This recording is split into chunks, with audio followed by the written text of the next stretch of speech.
Hello there for all the listeners, all of the viewers. This is Good Earners reviewing The Sopranos. And here on Good Earners, we like to talk about family, finessing, finances, and feelings in the world of Tony Soprano, bringing you a new perspective, a fly perspective, and a black perspective. I need y'all to understand that this season, Good Earners is going to kill. And just know that Quasimodo predicted it. Spike, Rich, what's going on with y'all brothers, man? We back in this thing. Good, man. Good, Doing man. well, man. Season Can 4. we get season 4? We here. We in the midst of it. Before Boy. that, though, Yeah. can we get a real time review of Basic Instinct? Like we got it in Oh, the really? chat. Like, can you let the people Yeah, know we you got it seen in the Basic chat. Instinct? Yeah. Ah, man. Let the people with good Make sure you let them know when you watch Basic when you Instinct too. watched it. Oh man, y'all wild. See, look at these guys. Y'all had a side text today. Y'all wild, man. Basic Instinct. We talked about it. Jackie Jr. was watching on the penultimate episode of season 3, and I was kind of like, pretty much Carmine Jr. Whatever happened there, and they was like, nah, this is definitely not a whatever happened there.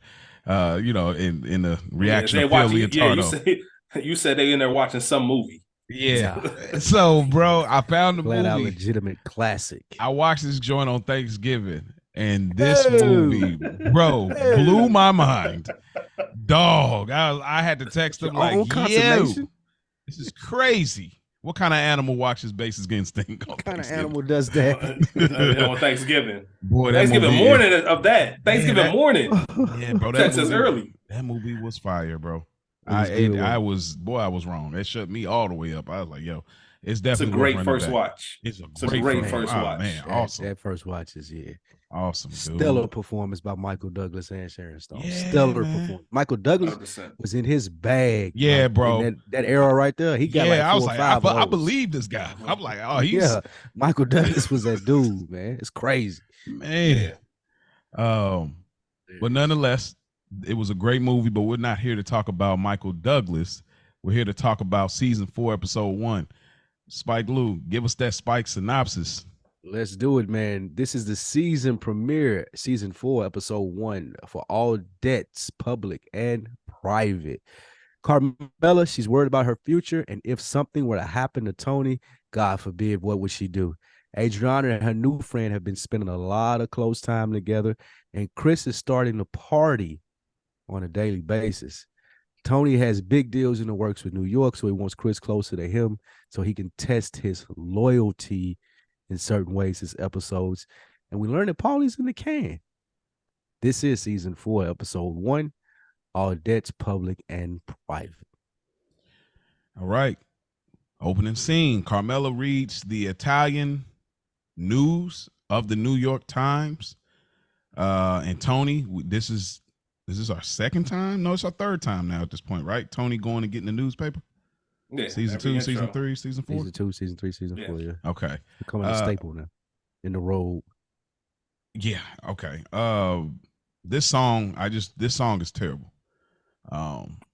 Y'all should have hired somebody from Good Earners. We would have curated it the way it should have been. We would have had Up in the Club. Nah, I'm just playing. But nonetheless, Carmela just saying that he has these newspapers that he's supposed to be doing for a social studies project. He hadn't been reading it, so she takes the liberty to read it for him while he's eating cereal. What did y'all think about this opening sequence here? All right, so I'm not even gonna waste any time. I'm gonna get into our first cross-reference wire. Oh man, crazy! This is a record. This is a record. Yeah, right this is record time. This is a record. This is record time because I swear on everything. When I saw her reading this newspaper and him just chewing his cereal, I couldn't do anything but help but think of naming Bryce. And there's a scene in season 4 of The Wire. There's a scene in season 4 of The Wire. I won't get too detailed because this is a Sopranos podcast, but pretty much Delonda Bryce goes to Bodie like, look, put my son on. All we done for you, blah, blah, blah. Not forget what Bay done for you. And Bodie pushed him back to the point where she like, you know what? I don't even want no smoke, man. Sure, I'll take the little nigga. Because now, mind you, Naaman done some shit, but that's besides the point. Done some shit as far as work for Bodie. And Bodie already know. Like, he ain't even the type of dude I want on my corner. Like, he's not that type of dude. He's not his dad. Delonda insisted. And right after that, there was a moment where Bodie was like, man, your mama, what we call a dragon lady. And he looked at him and was like, but it gave me some insight though. And Naaman's like, for what? Why you is what you is. And that's exactly what I thought of. That line right there, why you is what it is. Now I understand why you are the way you are. Because you got somebody like Carmela reading in the newspaper to you, bruh. Like you have two eyes, you have a brain, you can read this yourself, but she's literally reading word for word. She knows that's the only way you're gonna get it. You got Tony later on talking about you better not mess it up at that school. You have no idea, but we got to get you in there. They're enabling him. He's not learning anything on his own because they always bailing him out. Like now I understand why you is what you is. Like, he ain't never had to fight for shit. You know, and AJ gets a little bit deeper and we get in later seasons, but it's just for all the shit that we give AJ from season 1 to now, this scene encapsulates it. Like it's perfect. Like this is exactly why you are who you are. I can't believe my mama. I wish I was 15 and my mama reading me the newspaper while I'm eating breakfast like a king, like a prince. Interested, right? Like I don't Get the fuck out of here, man. Saying. Nigga, your posture better be right when I'm talking. Yeah, boy, you hear me. Matter of fact, don't even be scooping. Like while I'm reading, stop scooping. I'm hearing the bowl and the spoon too much. It's facts. Boy. That is facts. I meant to say encapsulated. My bad. I forgot the S, man. Just for anybody listening. Encapsulated. My bad. Yeah, this scene, like Rich nailed it. He hit the nail on the head. This is the beginning of the most frustrating character of the Sopranos universe, in my opinion, as far as AJ. This is where we starting to get more and more into it. Yeah, I agree. Interesting enough. The timeline in this one is a lot closer in proximity from season to season. The other ones, almost a year had taken place, it seemed like, from the last time we checked in with them. But this one seems like maybe it's, months. I mean, I don't know where we ended season-wise in regards, because they had Christmas. I feel like they had New Year's. So I imagine it was somewhere top of the year. And now AJ's about to start school, or he's in school. So it's probably the fall, and that the season ended in like spring as far as the actual Soprano timeline. So this seemed like a smaller gap in time than the previous seasons. I wonder what that choice was, because it almost seems like season 3 and 4 can almost work as part 1 and 2 of a whole season. Am I off in that, you think? Or? Well, I think one thing to keep in mind, they really had to, you can't ignore 9/11, right? You can't ignore 9/11. So I think that had a lot to do with their decision. This is the most viewed episode of The Sopranos. This was the most viewed HBO episode of all time until 2019. And I think a lot that had to do with that was it premiered September 15th of 2002, a year after 9/11. Like, how is Sopranos going to talk about it? You got the Twin Towers in your opener, which obviously this is the first season where they don't. But I think people were tuned in not only for that, but for a distraction. Like, what's going on? We got to get to some kind of normalcy, which is the Sopranos. And they acknowledge it. Bobby mentioned something about it when he's talking about his mom. So they added that into the episode. So, we live in Jersey. We can't not talk about 9/11. So I think that's probably a lot to do with the time frame that they had with it. I think, yeah. And the time frame, AJ kind of says later, it's only been 5 days in the semester. So we're thinking school starts about September or August. So it's about from a January to August gap. Like you said, it was after New Year's, after season 3. So from here to there's like 5-6 months. Okay. Compared to a year more for the other ones. Okay. Yeah. I want to speak to Carmela's look, but that is something I'll speak to later in this episode and probably later in the season as well. But I'm gonna run a few scenes together because they kind of do the back and forth thing. So we'll we'll react after the fact. But Agent Danielle, her home life, we see that she has a baby and a husband, and looks like he's also FBI agent. We're at the Sopranos house. Tony's outside. He thought he was going to see the ducks again, but it ends up being a squirrel. And then Carmela tells Tony about AJ supposed to read the paper. And he said he'd leave breadcrumbs out there, and then Chris comes over. And yeah, that's pretty much all I want to drop is in regard to those scenes. So what did y'all gather from the agent Danielle portion, and then back to the Sopranos house with the duck in the newspaper conversation? that Danielle is still gonna be around, that's gonna be a thing. And that AJ didn't learn enough when he got smacked last season for being smart. Mm-hmm. Like, bro, that I don't commend beating children or nothing like that. I don't want people to think that, but if I'm Tony, like you just got to stop playing with me, bro. Like you need to, like I don't give a fuck if you feel like you got to walk on eggshells. Do that around me, my nigga. Like you don't got the luxury of being like, are you stupid? Like nah, you ain't performing well enough in life, my nigga, to come at me like that. So until you get to that level, like I'm smacking you around and making you show some respect. Like get your elbow off the table, nigga. Eat right. Don't talk. It don't matter if it ain't been but 5 days. Like Tony is.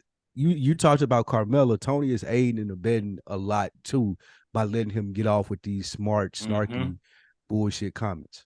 Yep, absolutely. And anybody who's ever fucked up, for lack of better terms, with a parent or made a mistake, you are walking on eggshells for a little while. You don't shit. If you have any kind of tact about you, which AJ doesn't, but if you do, you try to dip your toe in that water to see, are we at a point where I can joke about this, or you still mad about the shit I did? Because I did some bullshit. Like, he got expelled from school. You know what I mean? This is some bullshit. Like, don't just come around talking about I'm revealing my own ignorance. Like, what you talking about, bro? Like Spike said, man, I don't agree with hitting people. I don't commend it. I don't endorse it, but I understand why it happens. I'll just put it like that. Right. I understand. What is it that you understand? I understand why it happens, but I understand I understand how somebody like AJ could take somebody like Tony to a point where I have to put my hands on you. Yeah. Because there's no other way I can talk to you, bro. Yeah, I'm gonna take you in the backyard and smack you around, son, bro. Yeah, like we have a physical conversation. Yeah, we feel a real deal talk. Physical conversation. Hop in this phone booth with me. Give them the Georgie treatment. Yeah, straight up. Like sometimes that's what it is. Like I said, don't condone it, man. But it is hilarious that like he's supposed to be doing this for social studies, and Tony asks him like, "You are doing well in social studies, right?" It's like, even though it's a terrible line to ask your parent, you just revealed your ignorance. It's only been 5 days, but it's very hilarious to ask your kid. Like school just started saying, "How you doing in social study, bro?" Let it marinate. Like, hey, don't get me wrong, they're not in the wrong because he did get expelled, but still, it's like hilarious to. And as a teenager, you remember thinking everything that your parents said was dumb. Like they don't know anything. They kind of playing, so they kind of playing into that too. But still, stop playing. Like you ain't got enough leeway, man. You just got expelled, like Rich said. Let's stop talking to me like that. That's a fact. Christopher walks in though, and we're still getting this odd energy. It was good. I don't know why it was so cool to see him walk in. I just feel like if this was a sitcom, we would have got the heavy claps and the woo, like if this was because the way he walked in, it was so like Kramer-ish to me for some reason. But I feel a Sopranos Seinfeld edit coming. You never know, man. Do. No.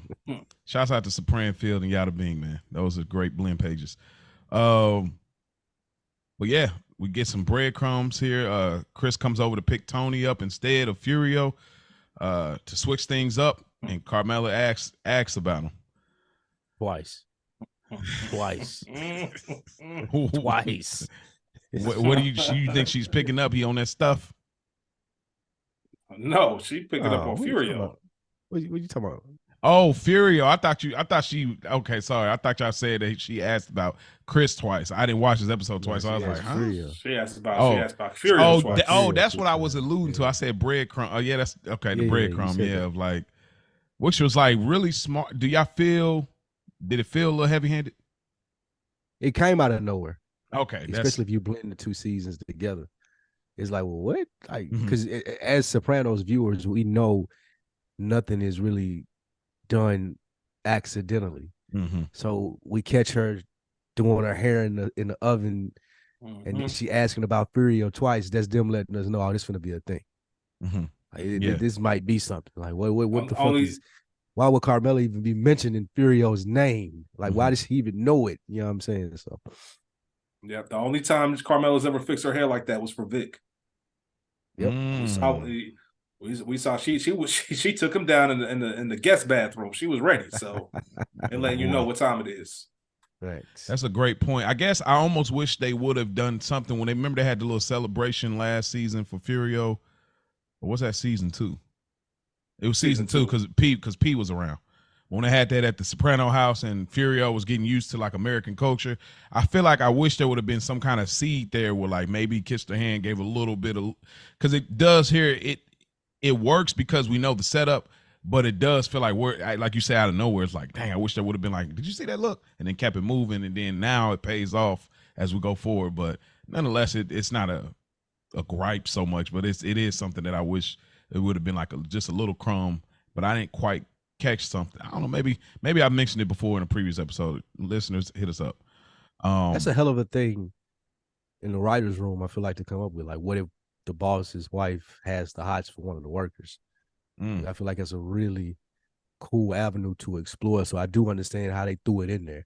But I do agree with you as well. Like, they should have gave us lead up to it, more of a runway. Like the Janice Coke. You know what I mean? Yeah, like that was perfect. Exactly. Perfect little, like, because even if it's like we don't know where we're going to go with this is still a thing that we could write ourselves into another possibility. So yeah, we get a really interesting scene here. Tony and Chris, I felt like this was like a wholesome scene, but they're having this conversation and Chris acknowledges that he's driving again because Furio's at the track. And he said, what do I got to explain to you? We said, what do I got to explain to you this week? And he said, God forbid you explain. Right off. Tony, what? Go ahead. Tony kind of a pushover on the people like AJ, smarting off at the mouth. Chris, he's like, it's almost, he's kind of a softy for the people that he loves the most and lets them get away with this bullshit, enabling them almost. 100%. Maybe he looks at it as a sign of love in a way. In some weird way, maybe I let them do this because I feel like they love me for real. Like His mom did him like that, so that may be something there because his mom talked to him like that. You know what, Mo? I've never looked at it as from a love perspective. I've looked at it from a normalcy perspective. Okay. The higher up you get, I think about athletes or any kind of celebrity, anybody who has some kind of fame. I'm sure a lot of them like to keep people who knew them for a long time around, or maybe they don't like keeping them around, and it's all for the same reason, because I know you, I can humble you, I can keep you grounded. We come from that same kind of place. So them getting away with it maybe keeps Tony in a space where he's like, you know what, I can let this slide with you. He knows who to turn it on and off with. But AJ and Chris for sure have that specific spot for him. That's a great pull too. What do y'all think about Chris's gripe here, though? About him driving again. Obviously, we know the pilot episode, he's driving. He ain't made his bones. He's just really, associate at that point, and now he's a made guy. And he's driving Tony again. This is Furio's job. You know what I'm saying? Like, how does he got valid reason here? No, because your job is what I say your job is today. That's how this thing works. Like, it doesn't. You can go 2 years without driving. If I want you to drive out of the blue one day, that's what you're doing. Gotcha. There should be no questioning. There's a reason behind it. You just learned from this old Jackie Jr. situation that you don't see things the way I see them. I'm already 3 steps ahead. I'm playing chess. So don't question my moves, because at the end of the day, if something goes wrong, it falls on me, not on you. I'm trying to protect you from the bullshit. So if I need you to do something, that's what it's for. And you may need some more training. Like, you be at work sometimes, you think you good. Sometimes you do need a little extra training. Somebody better than you, they know this, that, and the third. Like, work with me for a couple of days. And that's essentially all Tony was saying. But Tony brings up Dickie being a mentor and a legend to him, and Chris' reaction to it is just like, here you go again, talking about my father or whatnot. I'll speak a little bit more to that because obviously Many Saints is going to be a heavy reference point at a certain point of this episode, but I'm not going to bring that up at this very moment. Anything else y'all want to add to this scene, though?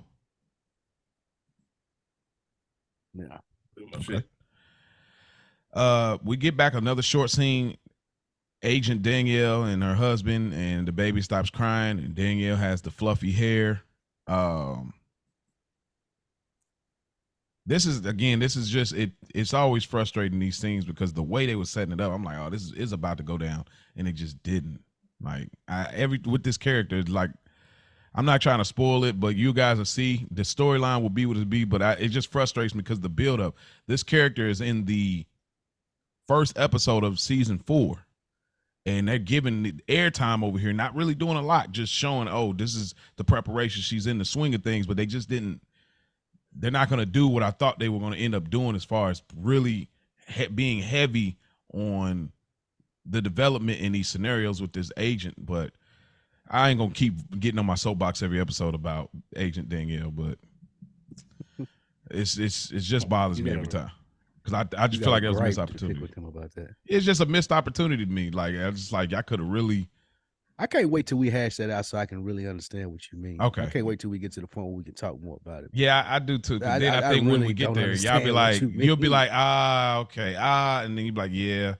But you're right. It's just not a point that we can really cook at this point. But Junior and Tony are at the doctor's office. Junior's rolling with his old guy, and I believe Bacala is there as well. We get this very attractive nurse, and she starts to talk to Junior, and he's like, it's time to get started. You wait till you see my finish. He getting his old man game off.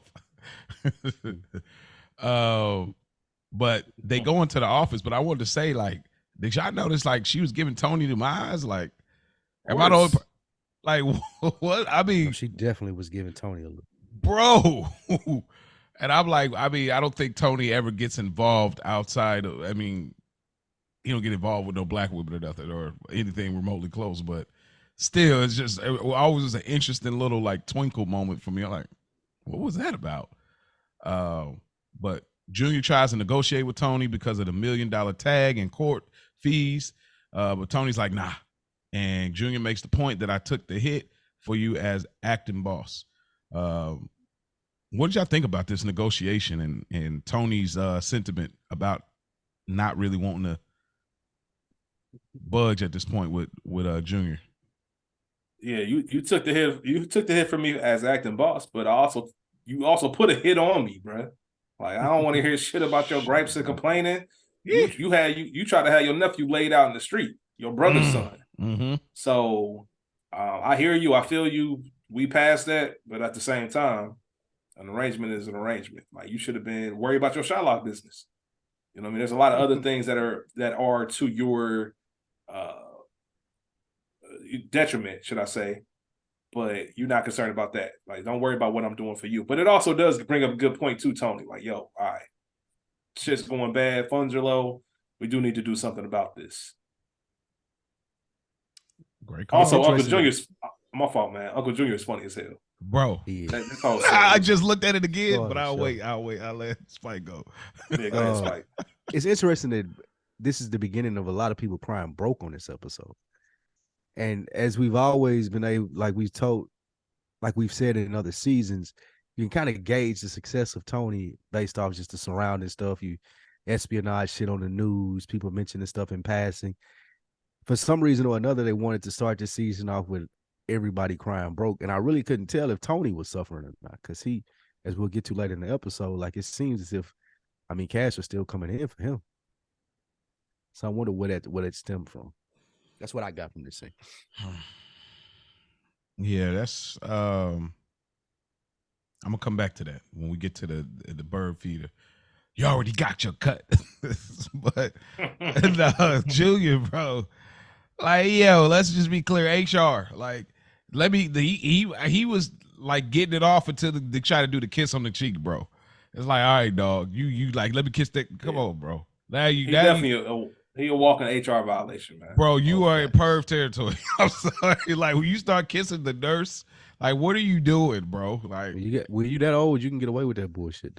I mean, yeah. I mean, this is what coming right after the 90s. Absolutely, you try that now, boy. Get away with that bullshit. Oh man, that not was even funny. now. I think it's an old person thing. I know women who are nurses and work in hospitals and always tell me some crazy stories about older patients. Mm-hmm. And, you know, they ain't gonna be the ones that take them down. Like, it's just like, oh, this old guy just doing him. But that's some creep shit. Yeah. He was 30, 40 years younger, man. You be going to jail, my nigga. Today. Man, Julia is a wild boy. I remember the last season where he was talking about the nurses with him, and she was talking about arousals. He was talking about his heart, but he was trying to flow it up another way. But you could definitely tell. I wanted to say that Junior is really paying for not having Roberta from Boca. You know, breaking that off. I think he is really paying for it, bro. Me and Spike talked about that in season 1. I was like, that was just not a good move for him. Like, even though I know it's important to him, but he just mixed the affairs in the wrong way. He should have kept that. She was a little younger. He missing her for sure. Could be known as a muff diver out here, man. Uncle June gives head. Head. Come on, I thought you was a bacala, man. What are you doing going for tuna fish? Yeah. Oh, God, that was hilarious. That was man, those are good days, man. The first few seasons, good days, man. I also love Tony getting on the scale again. I pointed that out before. Every time he go in that doctor office, he get on that scale. He do. That's a fact. Yeah, that's crazy. And looks genuinely concerned. Looks genuinely concerned about every single time, man. Junior said there's an entire force in the Northwest who would have given their life in Xerox for one fucking trial. He was going off, bro. I love it, man. Another quick scene. Carmela's in the grocery store. And who does she see? She sees Angie selling samples. What is this reaction? What do you mean? What's that reaction? What? Because it can kind of go two different ways. That's why I'm curious to what was your interpretation of two different ways? Like meaning what though? Like it could be like what's going through Carmela's mind at that moment.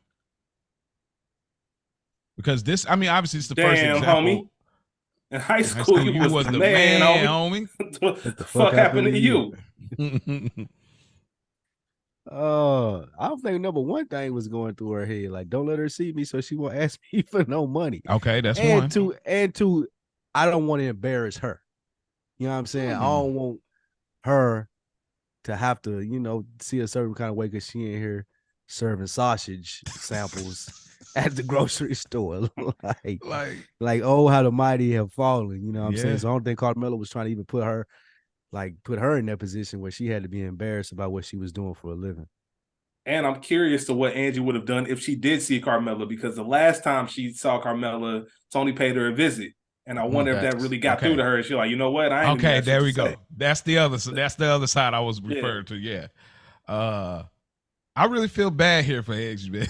Because it's like because you're gonna pop up at the Housewives of New Jersey dinner that y'all do, and Carm is gonna be spreading your business to the rest of the mob wives. Oh, that she Carm was in there. Roe in the parking lot, bro. She had Roe on the phone in the parking lot. You'll never guess who I saw. Selling sausage, bro. Oh, serving sausage samples is crazy. That's what I'm saying.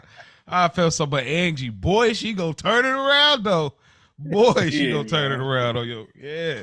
You gotta hit rock bottom, man. You gotta know how far you can go down to get up, man. There was ever a motivational story. Here it is. Shit. And it's Angie bumping Sarah, man. Angie bumping Sarah. And it's this is true the first hustler, man. Yeah, absolutely. And this is the first example Carmela gets this episode that brings what happens when something happens. Yeah, like what it would be like post Tony. What what does it look like? Because that's obviously it's post P here, so she's on her own. So this is the first example that is kind of given here, which I think they did a wonderful job with. There's a small scene, but it hits right home. They no words said, just boom boom. We go to Adriana, Danielle, and Chris. What? What? You looking at her? What? I was wondering the background casting choices that they made. Like, why did they throw that in there? Just like the people. Y'all ain't watching Gene. You missed it. But no, just the background casting choices. Like, oh, you talking about the dude? You talking about dude walking? Like, I don't know why. Are you talking about the dude walking? I see what you're saying. See? Why? Like, this is a short scene. Like, I'm glad you called that out, bro. Y'all go back, for those that don't know what we're talking about. Go back to Carmela seeing Angie, and there's this guy walking. And just look at the whole. He could have been a regular dude. He could have just been an everyday. Hey man, we need representation. That's what that was. That was representation. That's hilarious. Oh, that's hilarious. It does make you wonder how it happened. How did that happen? That How good did call. that That's happen, just a bro? funny little Spike really watching this thing, bro. Because golly, I noticed it too, but I didn't want to say. I didn't want to say. I was trying to figure out how to put how it, to word it. I without being think offensive. Yeah, we did it justice. I I think. think we did justice. Yeah, but that was just Yeah, it's good not. job. Good job of That's not. inclusion. I'm about to say, yeah, that part's not funny. It's just more so my brain really Yeah, was how like, did how it did get that there? happen? Yeah. Yeah, How how did did it that get to happen? that point? The choice. It Like, was it a casting call like set up for that, or did he Mhm. show up and there's like, well, let's use him? yeah. I got so Yeah. many questions. Man, y'all two know a lot of people. If y'all know anybody that's an extra, maybe they can fill us in on that process. Who's do. ever done extra work? I do. I figured y'all knew somebody. I do. There was a film shot in Cincinnati with Regina King and my boy. He was one of my close friends, man. He was an extra. He talked to me about it, man. It's actually an interesting conversation. That might be something that we do as one of the filler episodes. Have him on here and talk about what it's like on a film set, movie set, how stuff looks, all that stuff, the background work. He would really love to do that. So there we go. Yeah. Want to be fire? Yeah, let's do There it. it is. See how it rolls. Spike catches an extra, and then we find out. Yeah, that's fire. Yep. But yeah, Adriana, Danielle, and Chris, they're at the apartment. She don't know. It look like she don't know what she's doing. She's trying to look at the mail. She's in the little kitchen area. She know what she's doing. I mean, she comes from working at a desk. You know what I mean? She wasn't even like in the streets for real, like just pulling people over. She got the came same training though, bro. Her job is to Same training observe and report. Yep. Okay. I'm All looking at right. everything. Observe and report. I'm looking Okay, fair enough. Observe and report. Okay. Because I'm like, if she's trying to bring this thing down, but you're right. Observe and report. Okay. Yep. All right. But Chris walks in. He got a bunch of bags and everything, and Danielle. She's like, man, this is nice, isn't this and that? And she's like, well, I gotta go. I gotta get up really early. And he says, no matter how much the John gives you, he straight up calling her a whore, dude. Like, just for no, like, I never understood what his issue, and maybe this is a psychological thing about being possessive boyfriend or fiance or something, but I just never understood what his issue was with Danielle. Because who are you? Yeah. Like, what are you doing around? Like, how did you just come out of nowhere and you so cool with my girl? Like, usually their friends are friends in the neighborhood, people that they know. And you just came out of nowhere. And if he hadn't been getting high, as we seen in the next scene, he probably would have been able to think it through a little bit more and wonder, like, who the fuck is this? But it's just coming off as like animosity and anger because, like, I don't know who you are. Like, why are you over here every day? So, another scenario where Spike read directly from my notes. Verbatim, like straight up, like, hey, who are you? We get that from Chris when he said she's been over here a lot lately. Like, anytime you fucking up a routine and it's new faces, in my line of business, it's not good to see new faces. Like, who is she? I don't know nothing about her. She know everything. You put it like this. She all up in our crib. Have you ever been to hers? Our crib, bro. Exactly. You ever been to hers? You know her friends. You know what she does. Like, how much you actually know about this woman who just randomly popped out of the sky and is now a part of our lives? Mm-hmm. Yeah, and, you know what I mean. So that's some bullshit. As criminals, like me and Rich may be seeming like overly protective, like, but as a criminal, that's how you think, though. Like, that's supposed to be your thought process. Like, who the fuck? Routine is key. That's what keep you from going to jail. So, like, this random person over my house all the time, they're like, why can't you meet her at a bar? Like, what's she even doing here? The Wild Horse. Yeah, anywhere. Like, not at my house, nigga. And he was trying to get high. We see, plus, that's on top of all of that, I'm bro, trying to get high and you in my space. Please hurry up, and please. That's the second half of it too. Like, Spike, you nailed it on the head, man. I had that written down. Had Chris been in his right state of mind, he could have put those pieces together because it's real easy to see. It's obvious. Like, this just doesn't make any sense. Even if you don't know exactly what's going on, you know it doesn't make sense to you. So you can start putting those puzzle pieces together. You can even think about that, Mo. You're not even a criminal. Think if your wife come home one day, oh, I met this chick at Burlington. Oh, yeah, we were shopping for the same thing. Then we went for coffee. Now we're friends. And she hang out over here today. You're like, what? Wait, what? You met her at Burlington? How? Mm-hmm. What was that conversation like? And then how did it gradually go to, oh, y'all hanging out every day? Within a span, like we just said, of 6 months. Mm-hmm. Well, this is the person that's gave head to the magician. So I mean, her. No, that it's fair for her. That's what I'm Like, saying. So she's for not me, a criminal. She has no idea of this lifestyle. It's Chris's job. It's his job to be well, like, that's what I'm saying. To ask the important questions. It is his job. What I'm saying is he's looking at I'm with Adriana and I know she's green. You know what I mean? I know she's green, so it's not a surprise to me her bringing a friend home from the mall because she's like that. She literally tried to fund a band that sucked because she believed that she could. But her people know, like, she know what this life is. Her cousin was fucking Richie. Like, she know what this is. Like, Chris is under the interpretation, like, you know how this shit go. But she don't. Not only have you been with me for a minute, your cousins do this, your dad, your uncle do this. Like, come on, bro. But hold on, but look. I don't think that he thought that she was as green as she actually was.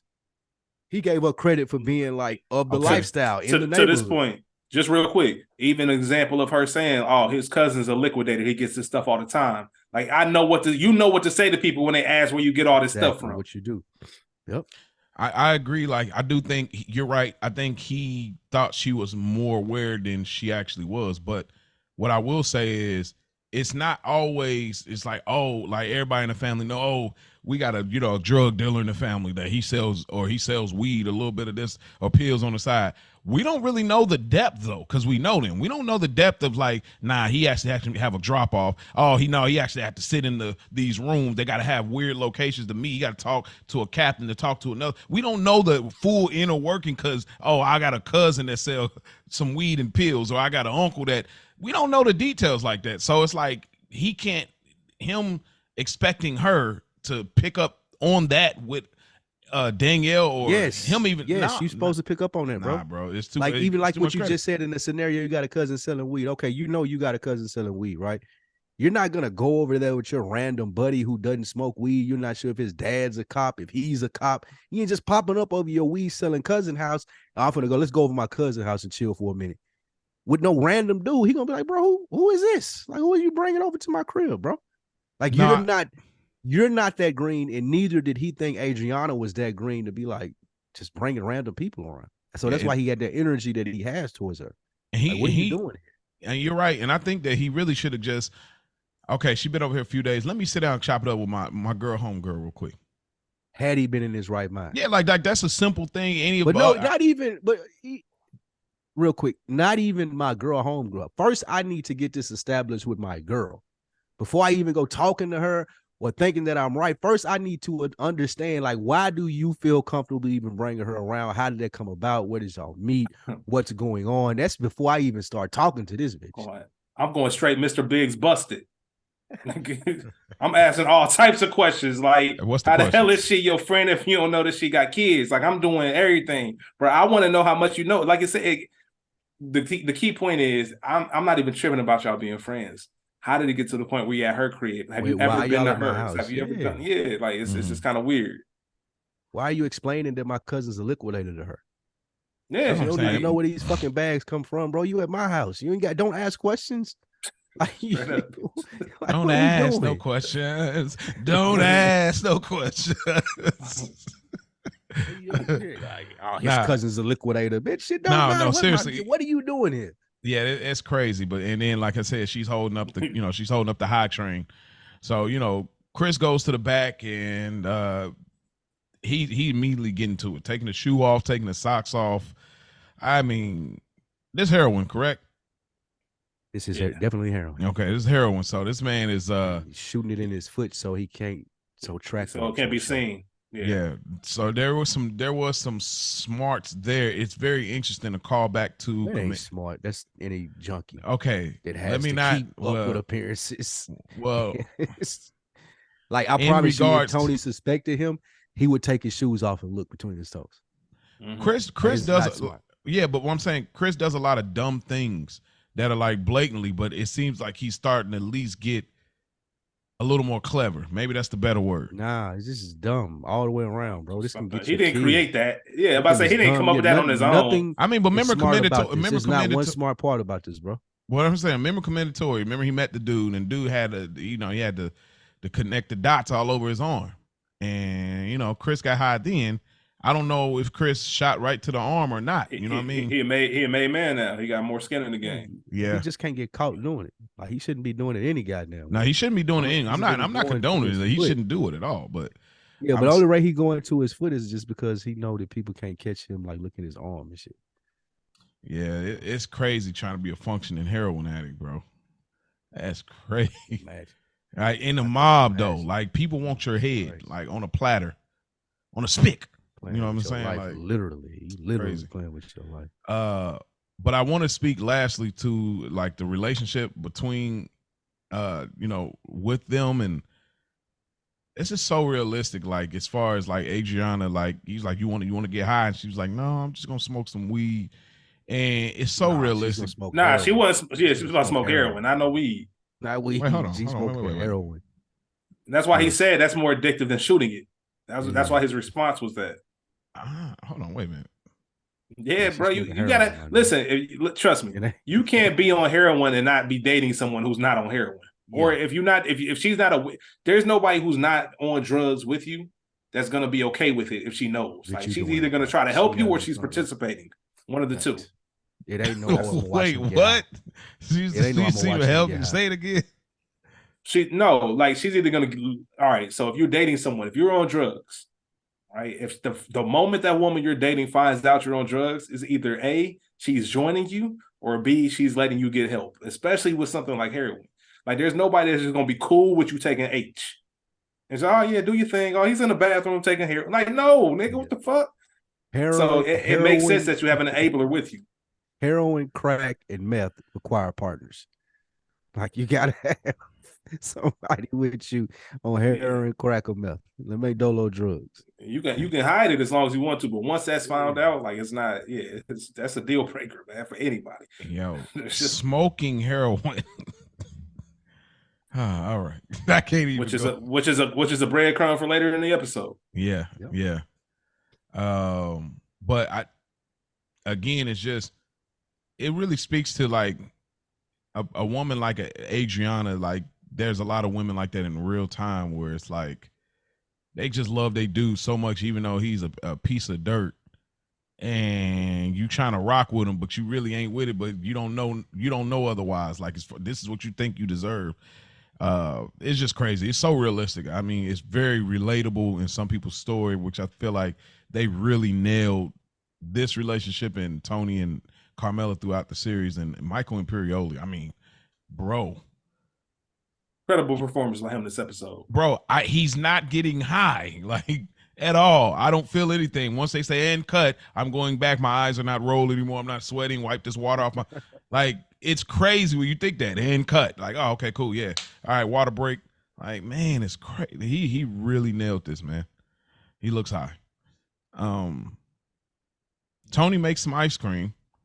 And he's watching a Western. Carmela comes up and she tells him, I seen Angie in the store and he wants Dean Martin in that in that movie. What's the a lot of Dean Martin references. You know the movie? Rio something. Is it worth watching? Is it a whatever happened there? You like Westerns? I mean, if you into that kind of stuff, yeah, if you like Westerns. I like some Westerns. Check it out. Yeah. Okay. So it's a very specific bag. Rat Pack, it's Dean Martin. You know who Dean Martin is, right? I know the name. Okay. But you know who he's associated with, right? It's called Rio Bravo, I think. Yeah, okay then. Who's he associated with? Frank Sinatra, man, the Rat Pack, Sammy Davis Jr. Oh. You know who the Rat Pack is? I've heard of them too. Tight knit right there. It's real tight knit on the Soprano writing right there. Yeah, man. The Rat Pack. I'm Sinatra. Dame Sam Davis. Big the smart one on the low like Dean Martin. What is this? That's JC, man. Okay. What is this? Is crazy. Yeah, he did that to Basic Instinct, man. I don't even take offense to it anymore.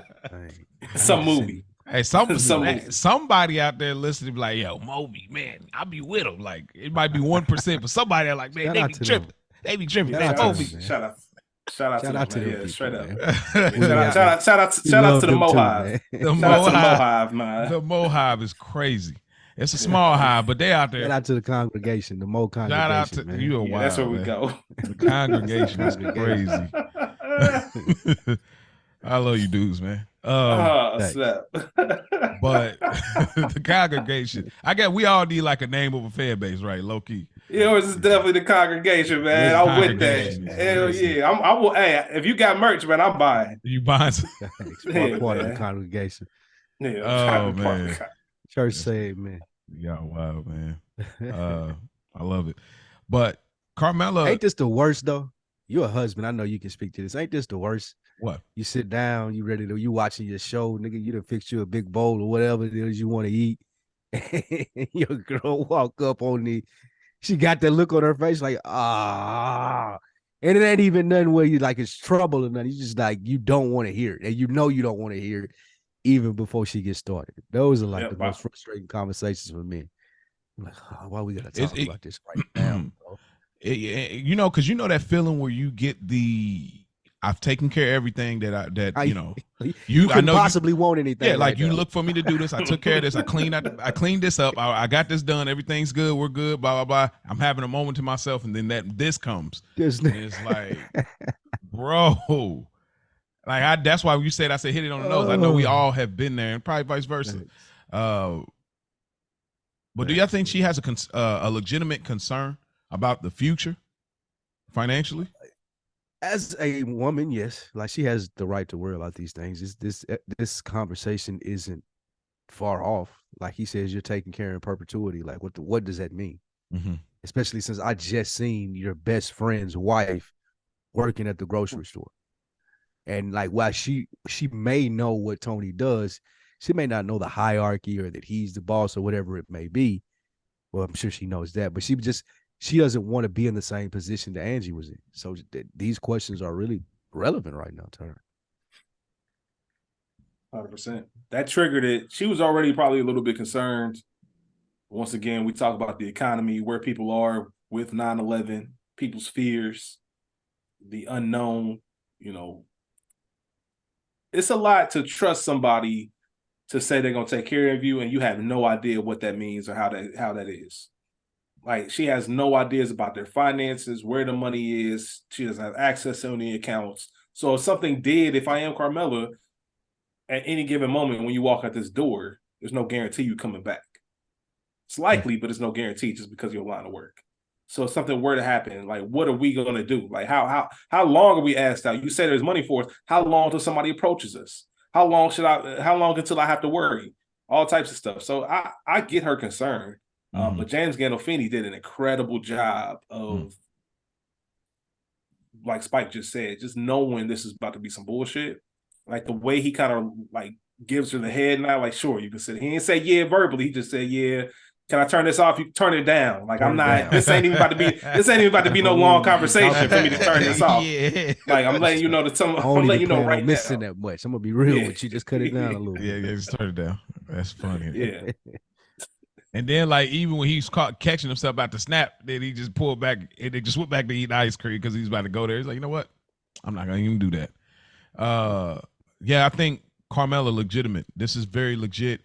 I will ask. This is for those that have seen the series. I'm not gonna spoil anything, but you guys know what I'm referring to. How much of this moment you think plays a part in the later season and the number that she comes up with? Well, I think one thing that's important from Tony's perspective is we've been together for, I guess, 19, 20 years at this point. Like not once have you ever, the routine. Like not once have you ever asked about the money. So why are you doing that all of a sudden? Why are you coming to me talking about stocks and bonds and tax returns? And this ain't even your lane. Like, what are you doing? What's the end motive? And it goes on to a later scene in this episode where she peeps the scene and knows Tony back there doing some stuff. I wonder what's in that, in that chest, all of that. So I think to your point, Mo, a lot of that does have to do. She did some of her own accounting and figured, all right, then we should be good for this. Things are changing though. All the years they've been married, things are changing. Tony is is the boss, the boss of the Jersey Crew. You know, that's different than it was before. Your best friend was, you know, he was killed or he's missing. However, whatever they believe it is, that hadn't happened before. Y'all grew up together. He came to all of our events. You know, Richie, that was you know, that was the, you know, he was family, you know, so to speak. He's gone. Jackie Jr.'s gone. You know, you start looking around, Meadows out the house. AJ's getting older, so stuff where they are in time looks different to her. So it's a scary time for her as a wife. I can imagine. It's like, this is very scary for me. And I mean, they had what season 1 with the Rico, and they was raiding the crib and everything. It's like, bro, hold up now. Like, they about to take my ring. We getting rid of stuff, and you know, the Green Grove thing. So I think she has a legitimate concern where it's like, I don't think she necessarily like, I'm trying to get this to build my own thing, like the Hillary Clinton line of last season. But I do think it's like, hey, seriously though, like, what am I going to do otherwise? Because if this is our agreement and understanding that I'm going to be I'm gonna hold down the fort and take care of our kids, and you're gonna go out there and hunt, then let's make sure that I'm set up for real. Because him saying, oh, Paulie and Seal, they're gonna look out, or whoever's gonna look out for you, we're gonna find out some things later in the series that she was really on the right track when she came to him at this moment. So I think it's legitimate. Yeah, she said. I mean, she ended the scene with the bar. You know what I'm saying? You watch the news, Tony. Everything comes to an end. Everything ends, whatever it was. Yeah. That was a fire line. In at the end, the whole concept is still there. It just keeps ringing. I feel like ring right back into Tony's cycle again. And it also activates Tony. Tony knows she's right. Yeah. Tony knows she's right, and which leads right to our next scene. Tony comes to the Bing. Tony is really frustrated. He's on edge. Tony has to know Georgie's special. Like, does he know this? You harp on this every time. Okay, sorry. It just gets me every time. It's like, Georgie can't read a room, man. but ain't he special though? I don't think he is, man. I think you don't think he is? Adult. No, I just think Georgie, man. He just can't help it. He just can't read a room. He can't help himself. He just is what he is. Okay, so y'all know anybody like that? Yes. Yeah, that just can't. Yes, absolutely. Like, bro, just shut up. Like, just stop. And they not special. No.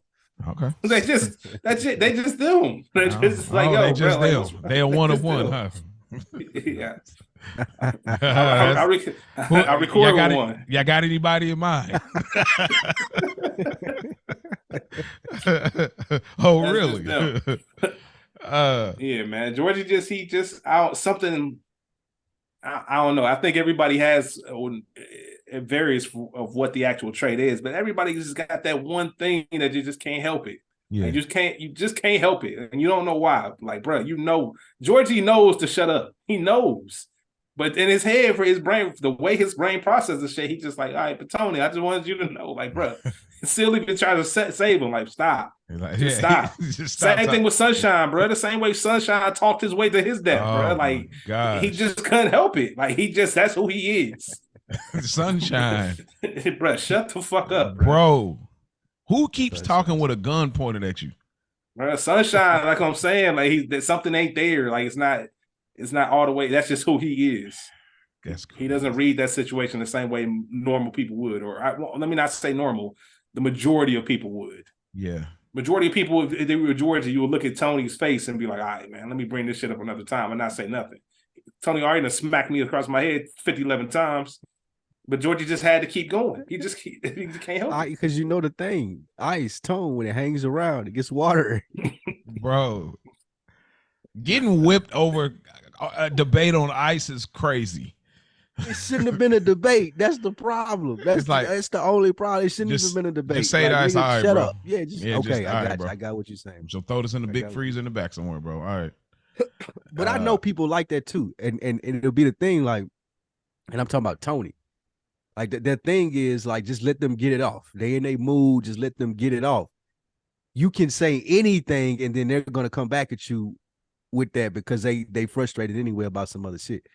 So most like successful people in those positions where over a lot of other people as far as maybe being a boss or a business owner. Like I know people that have that same attitude. Like all Georgia had to do was shut up. And some people just don't know when to shut the fuck up. Can't read the room to save his life. Nigga, just shut up, bro. Just shut up. Not read the room. No one cares about your perspective on ice, my nigga. Just shut up. Yeah, you're right. Yeah, right. But Tony meets with his capos, and we get the intro of good earners. That was just. If you watch on YouTube, you probably don't know that. So you got to listen to the audio version once and hear the actual audio intro to the show. It's this scene. Yes. I should have typed it out because I would have just read it, but if y'all have seen it, then y'all know. If at this point y'all should know. But Tony is really trying to give this compelling speech about him holding his hand out, having to ask for money, Junior being on trial. This is probably typical boss behavior, but this is nuts. This man just gave Slava $400,000 and $500,000 just to wash. Where's the money though? 6 months ago. In overseas accounts. The problem isn't money for him. The problem is the business growing. And the whole focus of the show, and even what Carmela said, you're coming in at the end of something. Well, we always talked about like the overall premise of the show. When he says that you guys aren't making any new books, I think was the way that he put it. Like we're living off zero growth on the receipts. Zero growth on the receipts. We're living off all the old shit that we did, all our old rackets, all the old sports betting. Y'all niggas ain't out here getting it, expanding the territory per se. Like if you're in sales, like it's not just enough to have your customers and the people who already signed up with them, who accounts you manage that you get money from. You still need to be out scouring the field, getting more people in, and they're not getting more people in. So to answer your question, where the money comes, the money's still coming in. It's just stagnant. It should be going up. Okay. Yeah, I think the things Carmela's talking about comes into mind at this moment, as well as the Junior stuff, as well as what you said. Those, you think those are factors as well? All of that, and I feel like they're holding out too. They pinching a little bit off top. Like, look at the cast of characters in that room. You trust anybody in there to kick up to you fully? You're right. You got Albert. Room, Albert ain't all the way there, bro. None of them. You got Ray. He's a rat. You got Ralphie. We meet Ralph. He makes so much money that he can steal off top, and probably Tony wouldn't know. No one even knows. Right? He wasn't even bothered by none of this. He was just like Ralphie's like, I'm earning. We meet Carlo for the first. We meet Carlo for the first time too. Carlo. I thought this was a fresh. Yeah, that Ralph suit is fire though. Like that cream with the. I don't know if y'all see it, but that cream with the like the light gold tie. Yeah, the tie, the red with the red joint. Ralph look like he getting money. He definitely getting money right now, and he's banging your sister. Nah, not yet. Not yet. Yo, the ego boost right here. But yeah, it's just very electrifying. This scene is just really good. And I'm just glad that that's the name of our show, and we get to use that clip. It's just a fire clip to go with the show as well. But the funny thing Tony tells Ray, I don't want to hear about it being a recession, or what he say? Like, I don't want to hear that about the economy. The economy. He still is about to say that I don't want to hear it, because you obviously know Ray's giving his money to the feds because he's a snitch. So I can't believe he's even still getting this off, like, as a capo. But I guess, Tony does respect history and kind of, old guards. He has a respect for that thing. But yeah, it's just funny when he snaps him like, I don't want to hear that about no economy, bro. Like, it died on the vine. Dog. Died on the vine. Died on the vine. Albert Parisi, man, is hilarious to me. He is hilarious, man. Yeah, I guess that's about it on that. So we get Sopranos breakfast. Carmela walks in. This is what I was alluding to in the beginning, where Tony's talking to AJ and they're looking at the newspaper or whatever. He's talking about his breakfast, just getting a little banter off. But Carmella walks in and she has like the apron on with the peach and the heels. Applaud right here. This is a great look. I don't know. It's probably a little kink here, a little maid kink type deal, but she really looks good here. I'm just saying, like she really got that on lock right there. She did that. You know what I'm saying? So shouts out to Carmella. All right, Georgie. Oh, really? All right, man. See, there they go. The maid kink was crazy. A maid kink. All right. I'm always alone in the island. Applying it right there. No, applying it right there was crazy. The maid kink you can have. She looks good. She's literally walking around the house with like an apron on, bro. Like, but she got heels on. Like you're not really going anywhere. You're getting ready to cook, and you're dressed up like. All right, man. Y'all see how they do me, bro. This has been my whole life. I'm starting to get used to this. The congregation got you, bro. It ain't even nothing. It ain't even that, bro. You have a certain talent about explaining things, man, and it's just hilarious to me. Yeah, boy, these guys sure make you feel welcome. It wouldn't. Let me put it like this. Yeah, it wouldn't be as entertaining if you were trying to joke. It wouldn't be as entertaining. The fact that you mean this, I feel the genuine. And we're trying to explain the maid king is that all of that makes. My cousin always gets something. He laughs because I be serious. You be dead serious. That's what makes it funny. That's why I bust out laughing, man. Because you are dead ass serious. Y'all don't think this is not a good look though? Is this for Carmella? What y'all think? She had the dreads in her apron. I ain't even saying the king. I'm just saying the look. All right. Anyway, I didn't even think about it. I ain't even gonna hold you. Okay. I'm just saying she don't get a lot of W's from like the image standpoint. I feel like a lot of the Gumars get more of the love and the look. I mean, obviously we just got done last season with Gloria, we got her way up there. So I don't feel like Carm gets a ton of those. There's going to be something later in the series where she really got it off, but I can't, it involves another character that's yet to come on here yet. All right. But yeah. Anyways, Meadow comes downstairs. Look like she's still going through her, kind of grieving Jackie Jr. And she says the shelf needs to be fixed. And he immediately goes down. What is this, to the garage? He gets he gets his money out of the under the seat, and he takes it from there and moves it to, what is it, the shed? Is that what this is? Yeah, that's like the TV, like his theater room. Remember later seasons, he ends up having a theater in there, and I never understood what. I guess this is. I guess this is like because he went outside and then pool house. Okay, all right, where is this? But yeah, he ends up putting it under the concrete or whatnot. And then he gets back, and Carmella's telling like, hey, Ralph and Rhoda, they're coming over for Sunday dinner.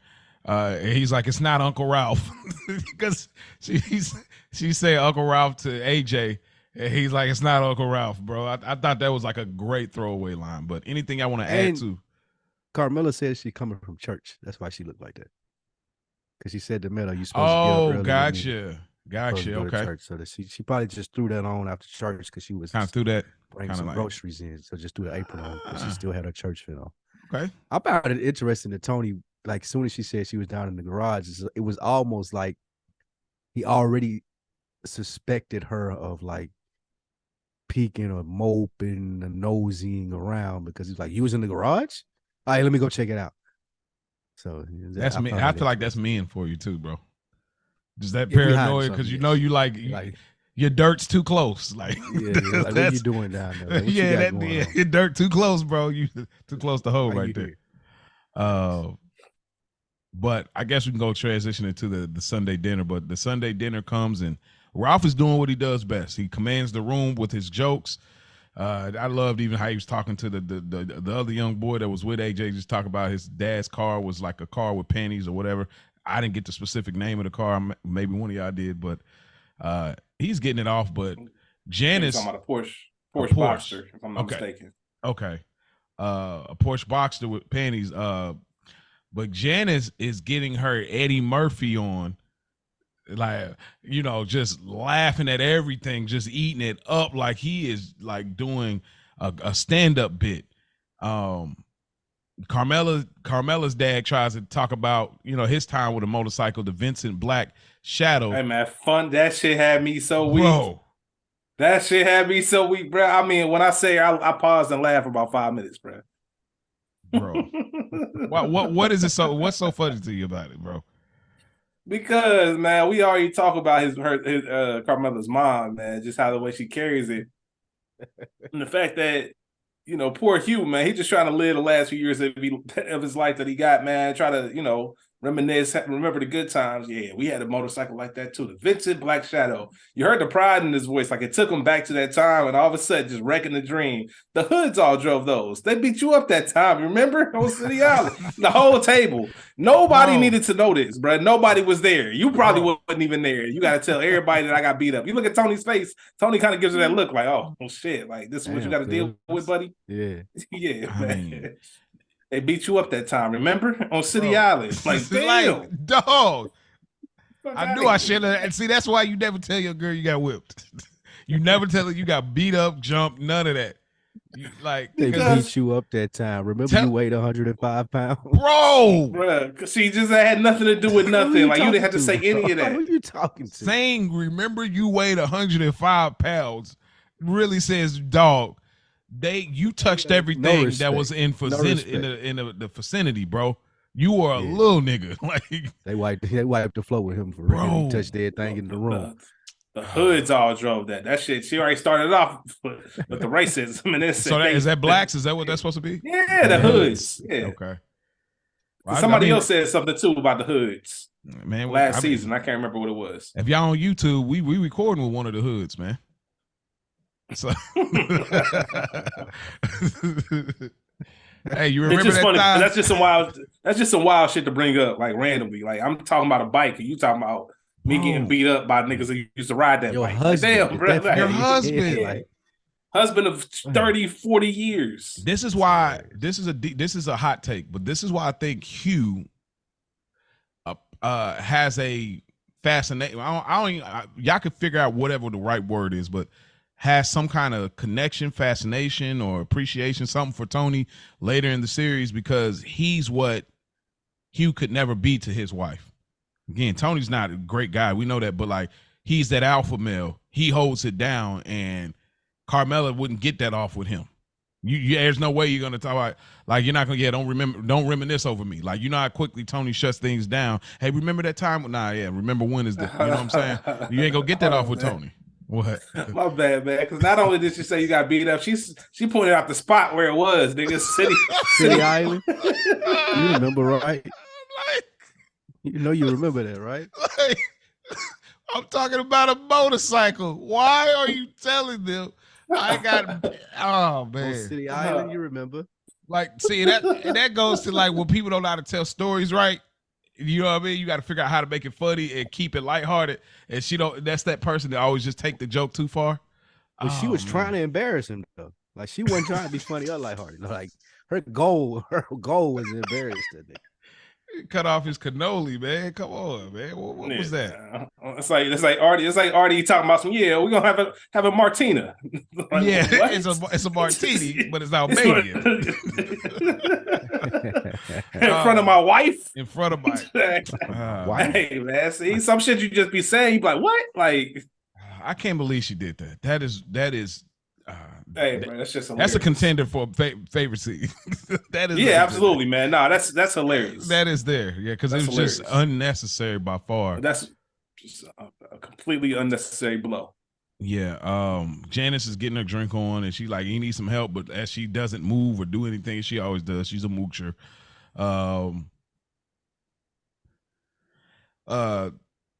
Adriana walks in, and we see Danielle come to the Soprano house, and we see Tony's giving her the look like, hey, yo.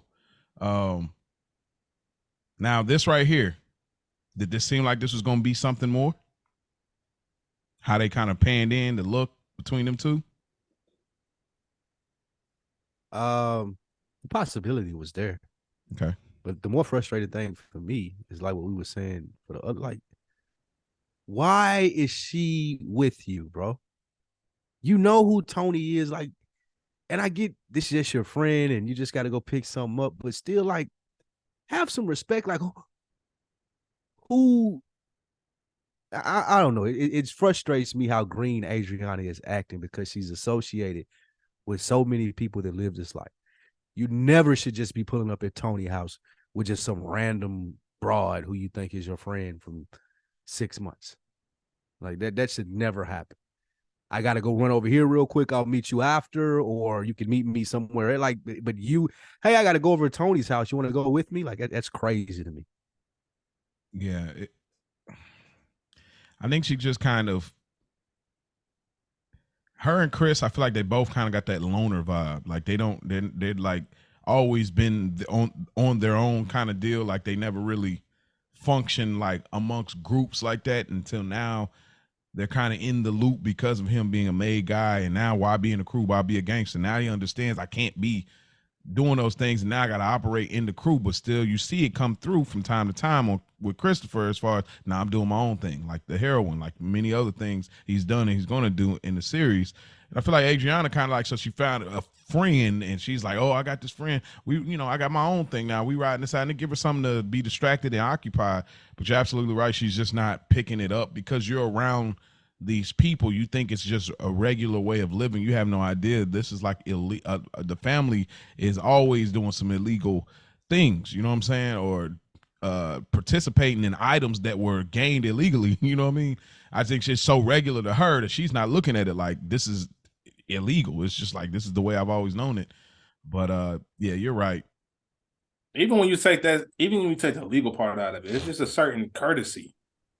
Like, don't just be pulling up to my crib with somebody I ain't never met. Like, you don't even know her. I mean, what's that girl middle name? What's that girl middle name? Right. But she was dating him. That's different. You know what I mean? Like, oh, this is my dating. I'm sure she didn't just pop up. Or even if she did, this is somebody I'm dating. I'm presenting it like that. This just ain't some random person I met on the street. And I'm bringing to your crib, the boss of the family. She got more situational awareness than Adriana do. Like you can. I'm sure Tony would like.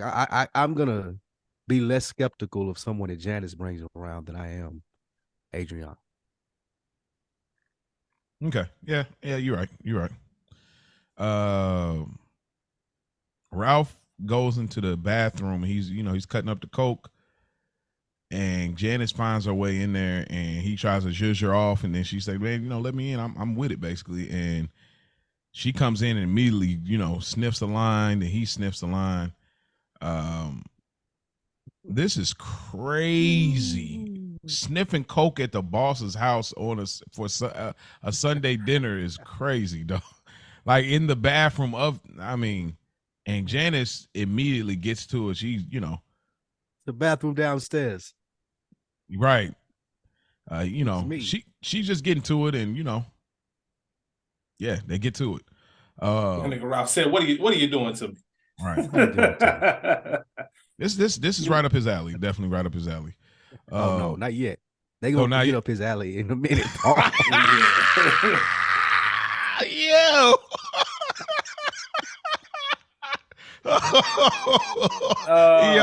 Shit. That was a fire look.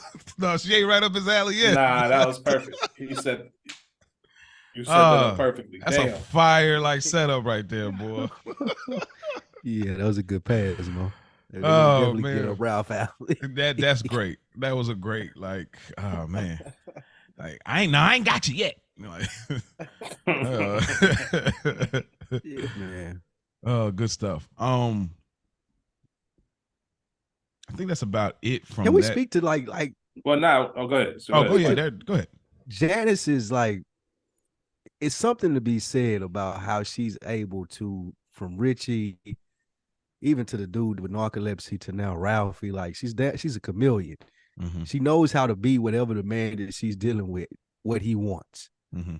And she is a master at it. Like even from right here with Ralphie, she's been planting the seeds. We pointed out 3-4 episodes ago in last season. Mm-hmm. And now for it to cultivate to this and we see what's happening, it's like, damn, Janice, she know how to move in this world. Yeah, bro. And Tony looks at the seats and noticed they're both gone. He putting it together already. Because I already seen you at the funeral sitting on his lap, just keying and hi. You know what I mean? What was you gonna say, Rich? No, I was gonna say the last before you cut to the next scene, Tony back at the table listening to Hugh's story, repeating himself and shit, and all of a sudden looks at one chair, looks at the other, looks at his watch, like, hold up, man. I know they ain't in my crib. Even if I don't know what they doing, I know they ain't together. Like, you got me fucked up. That's crazy. He ain't want him. You're not even supposed to be here. Right. But yeah, the councilman and Tony meet. The way this was shot, this I don't know about y'all, but this definitely felt Breaking Bad, Better Call Saul ish to me. Just that outside scene from the Wild Bird, where Tony's getting he's getting the seeds, and then he goes over to the Italian Nismo. The way it's just shot back, because you always seen Saul's Better Call Saul office or whatever, Fight for Justice. Yeah, I know what you mean. It feels really like that. I know this came before that, but it just, every time I see this, I'm like, man, that's such an interesting shot, because it feels a lot like Breaking Bad. But they talk about the Esplanade and buying up abandoned building, and Tony has a hilarious racist line: 50 stores selling sneakers and turnip greens. Another hilarious moment that I'm like, damn.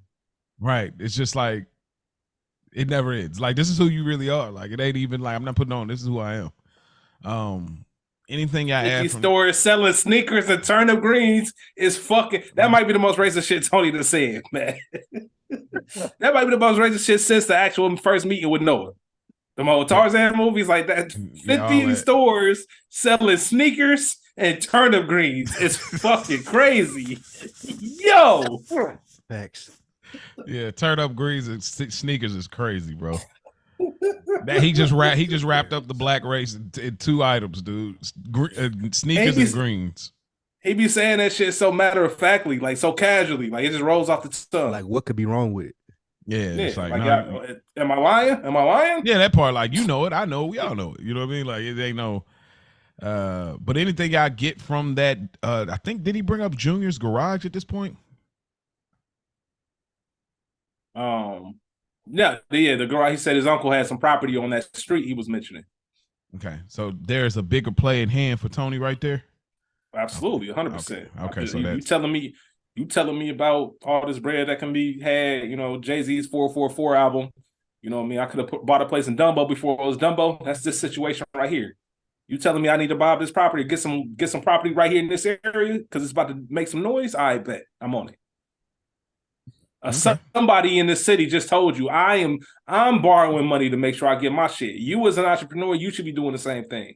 You know what? I just told my wife we ain't got them kind of inside tracks going on Enron type people, but I know you. If this is a play to get some bread, let's go ahead and do it.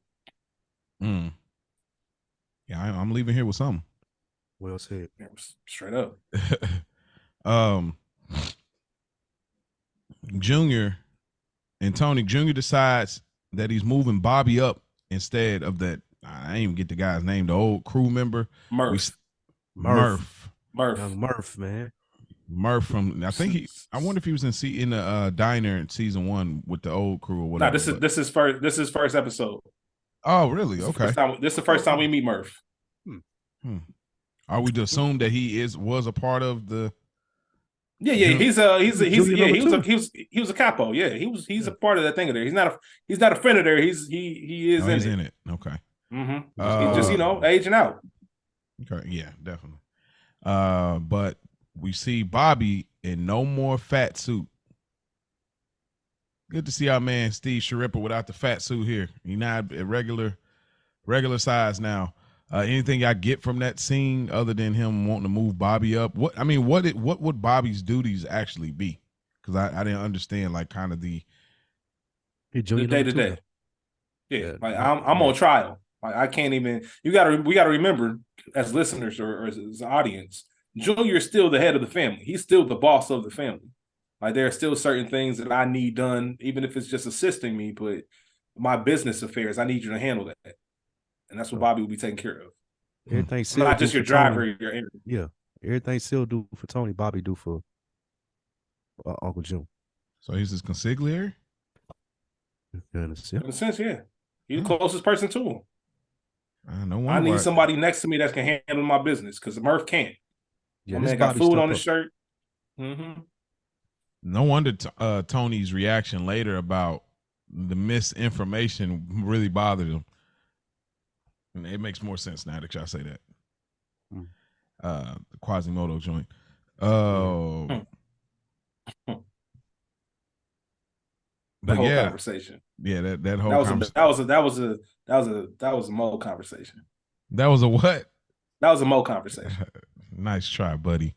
I'm telling you, we'll talk about it when we get there. All right, that's a Mo All right, but yeah, nonetheless, do y'all think that this is when the room was bugged? Because we see the black nurse again, and she says, "Hey, you know, I'm not gonna be here. I'm basically leaving or whatever." Do y'all think that she had bugged it right before this, or it was? Well, I guess we know that it wasn't because they said they got more material. It just seemed like it once I watched it again, like, okay, y'all ready? Your room is ready, type deal. Like, okay, now I know this where y'all gonna be. I'm bugging it, but they can't do that. Yeah, they can't do that. They can't bug no doctor's office. They just got somebody in the office reporting. Yeah, you know telling what I mean? them that they were meeting there. They can't bug it. Yeah. That's why they meet because of the doctor-patient thing. Exactly. Yep. I There's was no wondering. judge in the world that would sign a warrant but let them bug that. And if they did without a warrant, they wouldn't be able to use it in court. Okay. Tony puts money in the bird seed, and real quick, my bad. You missed a Godfather reference. Oh, at the end of that scene when they shut the door, that's straight from the beginning of Godfather Part 1. Yeah. Good call. So Carmela, she's outside as well when Tony's putting the money in the bird seed, and she was just getting the last of the tomatoes, and she's trying to see what's going on. And he making up this lie about the ducks. Do y'all think that she picked up what he was doing? Yeah, 100%. That nigga told the ducks from Upper Canada. This is the South. That was terrible, bro. And that's us. Awful. That's us. Me and we will come up with something. We'll try to get that off. Oh man, come on. Like that was like, oh yeah, they got that. That's us. We would. Whole time we think they know. We think we got them. Yeah, because they ain't said nothing back. You like, oh, okay, that worked. But yeah, she just let it go. Get off. We get to Paulie Walnuts. Paulie is locked up. He calls Johnny Sack. We find out that he was locked up on a dirty 38 under the seat that was linked to a murder 8 years ago. What did y'all think about this phone conversation with Johnny Sack? I was gonna ask Rich if he knew anything about this, like why they decided to lock Paulie up for the beginning of the season. Was it something behind the scenes that was going on, and maybe he couldn't make it to set or something like that? I always wondered, like, this came out of nowhere, it seemed like. It was very much out of nowhere, but no extra information that was found. It was just part of the storyline. In Ohio, of all places, man. Right. The fuck you doing in Youngstown? I don't give a fuck who you trying to see. Don't go to Youngstown, bro. Not go to Youngstown. Don't ever go to Youngstown. Don't ever go to Youngstown. There's never any reason why anybody ever has to go to Youngstown. That's like going to Gary. If you going to Youngstown, you with the shit, like it's something going on. Like you with the man. The whole city get busy. Like there's no reason to ever go to Youngstown. Crazy. Yeah, they do. Like Youngstown's, I think by capita, I think it's the most violent city in the state. Damn. And we got Cleveland, Cincinnati, and Columbus here. Where is that in vicinity to Cincinnati? Oh, that's near Pennsylvania. That's up near. That's like 45 minutes north of Cleveland, like northeast. That's like right at that corner of the state. So completely other end. Okay. I thought I'm gonna look it up here, but I thought that I don't know, maybe from talking Sopranos, I thought it was something along the lines of him having some injury at the time. But let me try to see if I can find this. In the meantime, while I'm looking that up, what did y'all think about this whole setup? Like John, and then like John trying to wrap it up in certain points. It probably just kind of like, like he's like, yeah, that doesn't even matter though. And he's going through the whole thing. I guess little Paulie's been seeing John and all of that. So what do y'all think about this whole setup here? It does a good job of connecting the bridge from Johnny Sack having a inline to the Jersey crew, and it builds that bond between him and Paulie, where it's not so foreign when later stuff happens and he finds out information. It says the actor Tony Sirico had back surgery. Sirico, he had back surgery before they shot that season. Okay, so that's what it was. Yeah, got you. What I was gonna say about the scene. Well, for one, before I even say that, I lived in Ohio my whole life, man. I've been to every city. I ain't never been in Youngstown, ever. I just want to say that. I done been to Warren, Ohio. I done been to Athens, Ohio. I've been all over Ohio. I ain't never been in. I've been to Canton, been to Akron, been to Toledo, everywhere in between, man. I ain't never been to Youngstown, because for what? But this whole scene, man, it's for me, it really shows just how slick Johnny Sack is. Honestly, man. And because he doesn't do, when you look at it, he doesn't do much. His whole purpose of this call, or telling Paulie to call him at this time, is just to let you know I'm being thought of. All right. Anybody that's been away or does something, go to jail, whatever the case is, let's say you go on a social media break, whatever it is. It's nice when somebody reaches out like, hey, I ain't seen you. I noticed you ain't been posting, whatever. Just wanted to check in and see how you was doing. He knows he's not getting that from the Soprano crew.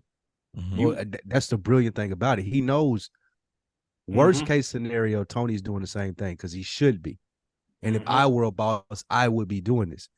Best case scenario, I'm the only one doing it, and I get a leg up on Tony from his man's. So again, it's so subtle what Johnny Sack does, but it's so effective. Yeah, it is. Yeah, man. Totally. Johnny Sack cut that story off ASAP. Oh, that man. Shit, he was about to get into it. Like, it doesn't even matter. You know what I mean? Who cares, speak. But yeah, you're absolutely right, man. It's just the fact that, and even the way Johnny Sack is setting it up as, they mentioned in the past, and he didn't have much time. He's pissing Paulie off because Paulie's like, oh, I'm in here doing time and they don't even care about me. I can't even talk to Anthony. He don't even call him Tony. I can't even talk to Anthony directly. He's talking to me with middleman. Like, is this what all the years I done put into this? If you need anything, Johnny, I got you. That's crazy. They've done a great job. He got his mold. Yeah, he got his mold. Yeah. Johnny said, "Oh Jesus."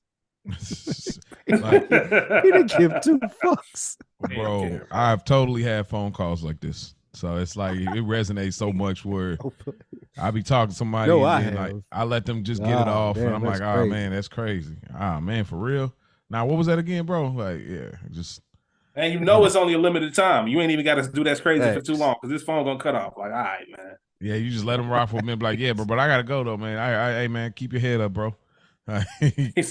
Keep your head up. It's crazy. Yeah. Nice. Carmela gets a phone call from Tony, and he's been pretty much saying he's not gonna be home for dinner. She's not too surprised about it. This is the part that kind of confused me a little bit, but maybe I can clue me in as far as this hotel situation. Is this a part of the Esplanade? Is this a racket? They're celebrating to the newest hotel in Newark. I just didn't understand what was the celebration about.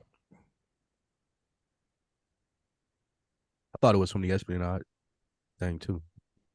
Yeah. You're making some money off of that deal from what the councilman told me. That's what I thought it was from. I took it as that, but also if I took it for something else, I don't think it mattered. I think it was just the fact that they were celebrating a win. Okay. What that win was, I don't think was important. And we get introduced to New York. Like, this is the first time we see Carmine, right? This is not the first time. Well, one of the first few, like the first time we see him in a more prominent. Carmine starts to become a more prominent role. Yeah, this season, yeah. Or moving forward. I gotta tell you too, man. I think the actor's name is Tony Lip. Rest in peace. He really feels like a mob boss, bro. Like, he has that real Like it's this subtle thing, like how he's sitting there, kind of the hair is kind of gone, like how he talks, like we've watched documentaries of like mob guys and listen to like phone calls, and he really nails this, bro. I feel like people don't talk about it a lot as far as guys that seem close, really like mob guys, but Carmine really has that on lock, man. Seriously. But he's getting out of there. I guess the ladies that come in, are those the ladies later on? Later on. Like later in this episode, I mean, later in this scene, that they're doing some other things. Oh yeah, that's them. That's them. Oh, They wow. It's funny because I think they're from Iceland. Maybe, man. I think Mm-hmm. the stewardess is from Iceland or whatever. Wrote a letter to HBO. They were upset about the way they were portrayed, and not these actors, but just mean like if I'm representing this group, y'all got us looking crazy on this show. We ain't out here taking drugs and doing all this shit sexually. They got a real letter from them. I thought Hey that was man, funny. get in line with the Jamal Ginsburgs, bro. Straight up, the charcoal baguettes, get in line. But yeah, so we get the line right here. I think this was from a real life scenario. The Dons don't wear shorts. Mm-hmm. I think there was like a It real. says the story goes like this: James Gandolfini got a call in the middle of the night on his cell phone. It was an unknown number. Michael Imperioli said in the oral history, he answers the phone, hello. The guy on the other line says, hello, and then nobody's talking. The guy doesn't identify himself. Imperioli continued. The guy finally says, listen, you're a great actor. We like what you're doing, but you got to know one thing. A Don never wears shorts. The fact that they How wrote good is this. that I had that ready? I had that ready for you too. So You had this. Was this in your note taking? Like you knew you was gonna pull it up at that point? I just seen it when he said it. I was looking at it, and I knew we had to touch on it. So I want Oh to yeah, bring bro. where it You came from. you're gonna be a great producer because you can the way you can do that. That's a skill right there, brother. Like them notes you did. They told, all that. Yeah. after he did that, he told David Chase about it, and David Chase found a way to write it in the show. What an homage to the mob, man. Like that was that's Yeah, really so good. It's funny. that was the implication that somebody from the mob called him and said that. Like even that, Y'all like doing it. even the setup is like it's a good homage, but the setup is so random. Like, but it fits Carmine because he's like, hey, take care of yourself, like from last season with the therapy thing. But it's funny because like that energy. Yeah, the energy never changed though. He kept wearing shorts just for the spoiler alert. But we go from that to now, after all that's happening and the people that are, leaving early, we go over to Cinemax and Tony's smoking a cigar and they're getting to it. They're doing what they do. And I guess Tony just felt he just wanted to, watch the show this time. So it is what it is. Do y'all feel like Gloria still plays a part at all for Tony of the lack of participation there, or it's just I'm cool? Like, I don't think it was about that. Yeah, We just didn't see it. I think this was more so like Tony had business. He had a plan in mind this whole time, which we see in the next scene. Okay. Yeah, Tony don't get no moral points at any point during the show. You say he don't get no what? Moral points, man. Like he doesn't. Yeah. Even if he didn't participate, like he's still guilty. I could have did X, but I didn't. Like Kanan said, man, whatever they say he did that shit. He did that. Guilty as fuck. Boy. Chris is getting high instead of having sex, which I definitely think speaks to the addiction. Is this heroin or is this coke? I couldn't put it together. It looked like a white powder in this little dirty plastic bag, but I don't think you can smoke heroin like that. Huh? I don't think you can smoke heroin like that. Okay. Like you gotta. He mentioned something about smoking it when they was talking. You gotta have like when people smoke heroin, they use like a spoon or they use aluminum foil, something to catch the vapors from the smoke. You can't directly burn heroin like you can. Like people put cocaine in the cigarettes and call them, well, at least in Nashville, they call them heavies. You put cocaine in the end of a cigarette and smoke it like this. So I think that was cocaine. But they probably had been shooting up prior to that. That's the impression that I got. That was just a nightcap after they had got through shooting up heroin. Well, yeah, he's getting to it, and then as soon as he get into it, and she smokes it with him, Tony's like, "Hey, yo, it's time to wrap it up, bro. Let's go." And so he immediately, puts it out. This really speaks to his addiction, though. This is all his pleasure. Like, you rather have that over anything at this point. And so he gets himself dressed. He walks out, and as soon as they're walking, who do we see? Ralphie. Prime position, Ralph. Bro, being in the living room area of the suite with the cheeks out is nuts, bro. Like, what this man is. No, don't forget the hat. With the hat on, this dude is a horny toad for real, bro. Like, very comfortable. But anyways, yeah, that was just a crazy scene.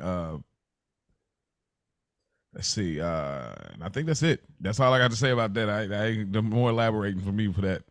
But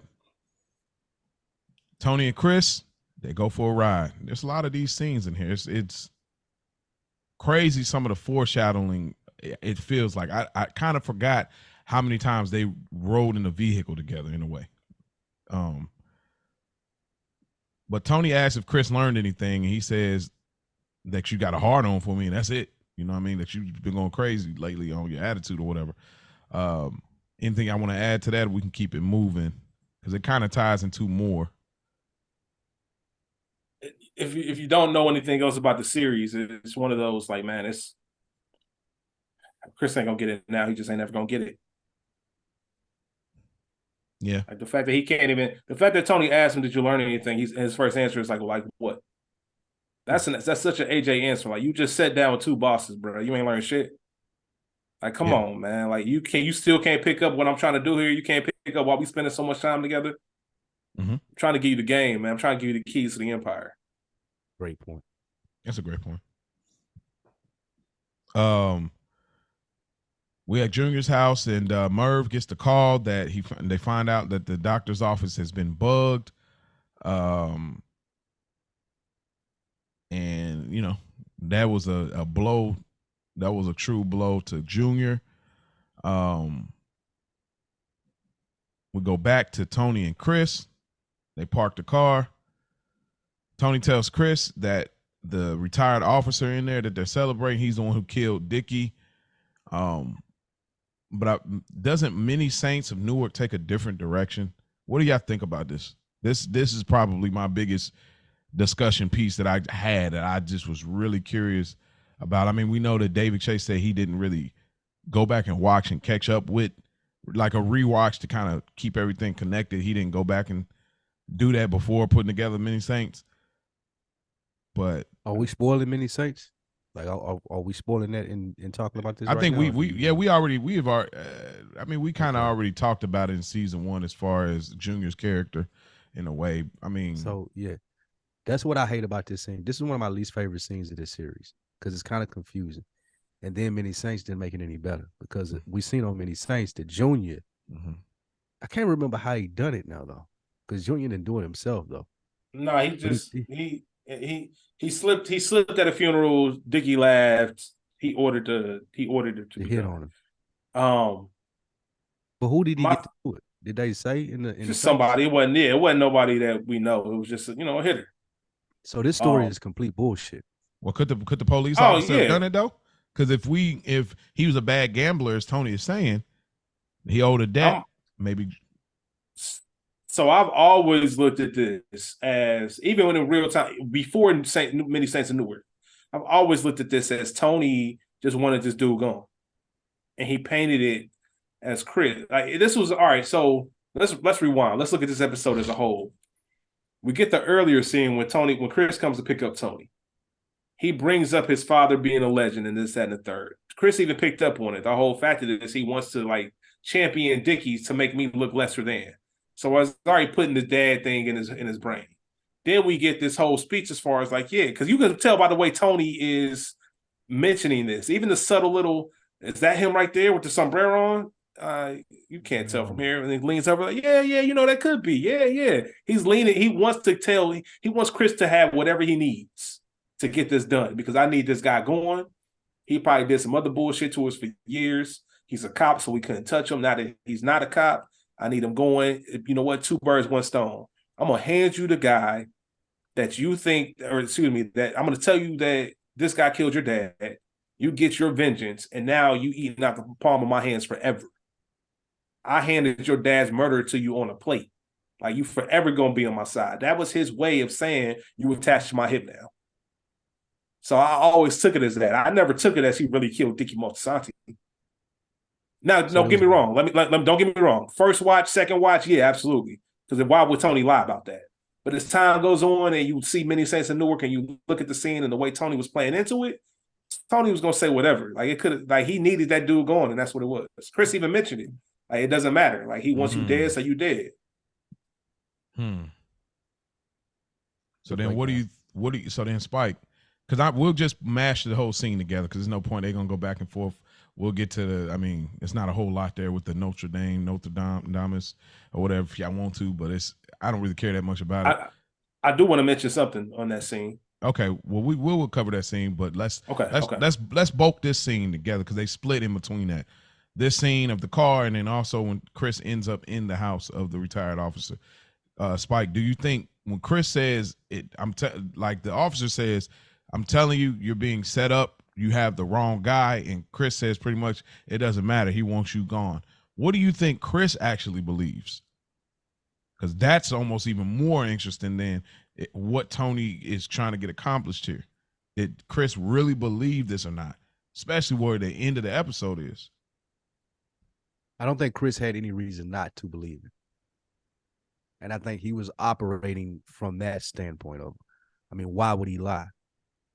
Then as he hears the dude talk, he starts to consider maybe he's not telling me the truth. However, as Chris said in the line, I mean, he wants you dead, you got to be dead. Which brings my overall frustration about the scene to it. Is like, if that were the case and Tony just needed this dude eliminated, he could have easily told Chris, kill him. Like, he didn't have to add the backstory to it. But again, to Rich's point, I guess, is he wanted that extra umph to it to get more loyalty from Chris, as we see in a later scene. So I'm not sure if Chris believes it or not. That's the answer to my question. I think Chris is choosing to believe it. He doesn't believe it, but he's forcing himself to. Do you think that they tried to? Do you guys think they tried to allude one way or the other in the writing or the acting of the show that he believed it or didn't believe it, or you think that they left it up to us as a viewer? Definitely left it up to us. And they left it up to us, and they bodied that element of it because that's a really hard way to write it. Because if you don't, it's hard to be able to, however you want to see it, you could see it that way. That's very hard to accomplish with these same words every time you watch it and these acting choices. It's very hard to get that accomplished in a writer's room. So, but I think that I think Tony, I mean, when he talks to Melfi later, I think the indication why he took this route, Spike, as far as he knows Chris is an emotional person. You got to connect with him from an emotional level. Like, you can do all of that. Hey, you need to make up your mind. You need to do this. You need to do that. Like, you can snap on or whatever. But it's the emotional thing for Chris. Like, I loved you. What does that have to do with you whacking somebody? He knows all of this is love to Chris. Like, that's the reason he's not really doing this for anything else. Like, he don't love the game, love the hustle. He loves you. And so I think that he knows the plan that Tony's going to make later when we get to the Melfi scene is I need to bring this in closer. So the only way I can bring him back to where we were before, even though he came to me and said it's not like that, I need to make sure that he, like y'all said, eating out of my palm, I got him locked in, insulating my situation so I can, you know, that third option of how it happens for my bosses instead of being in the can or jail. But I think that's the reason he took that route. It's still weird to use this to go that deep because that's like kind of a low blow. You know what I'm saying? It's like really use the father. Manipulate him in this way. Yeah, that's what I never understood. And the most frustrating thing about this scene is why would he? Again, I understand to get control of Christopher. I get that, but it didn't seem like it would have took this much. Yeah, for Chris to buy in.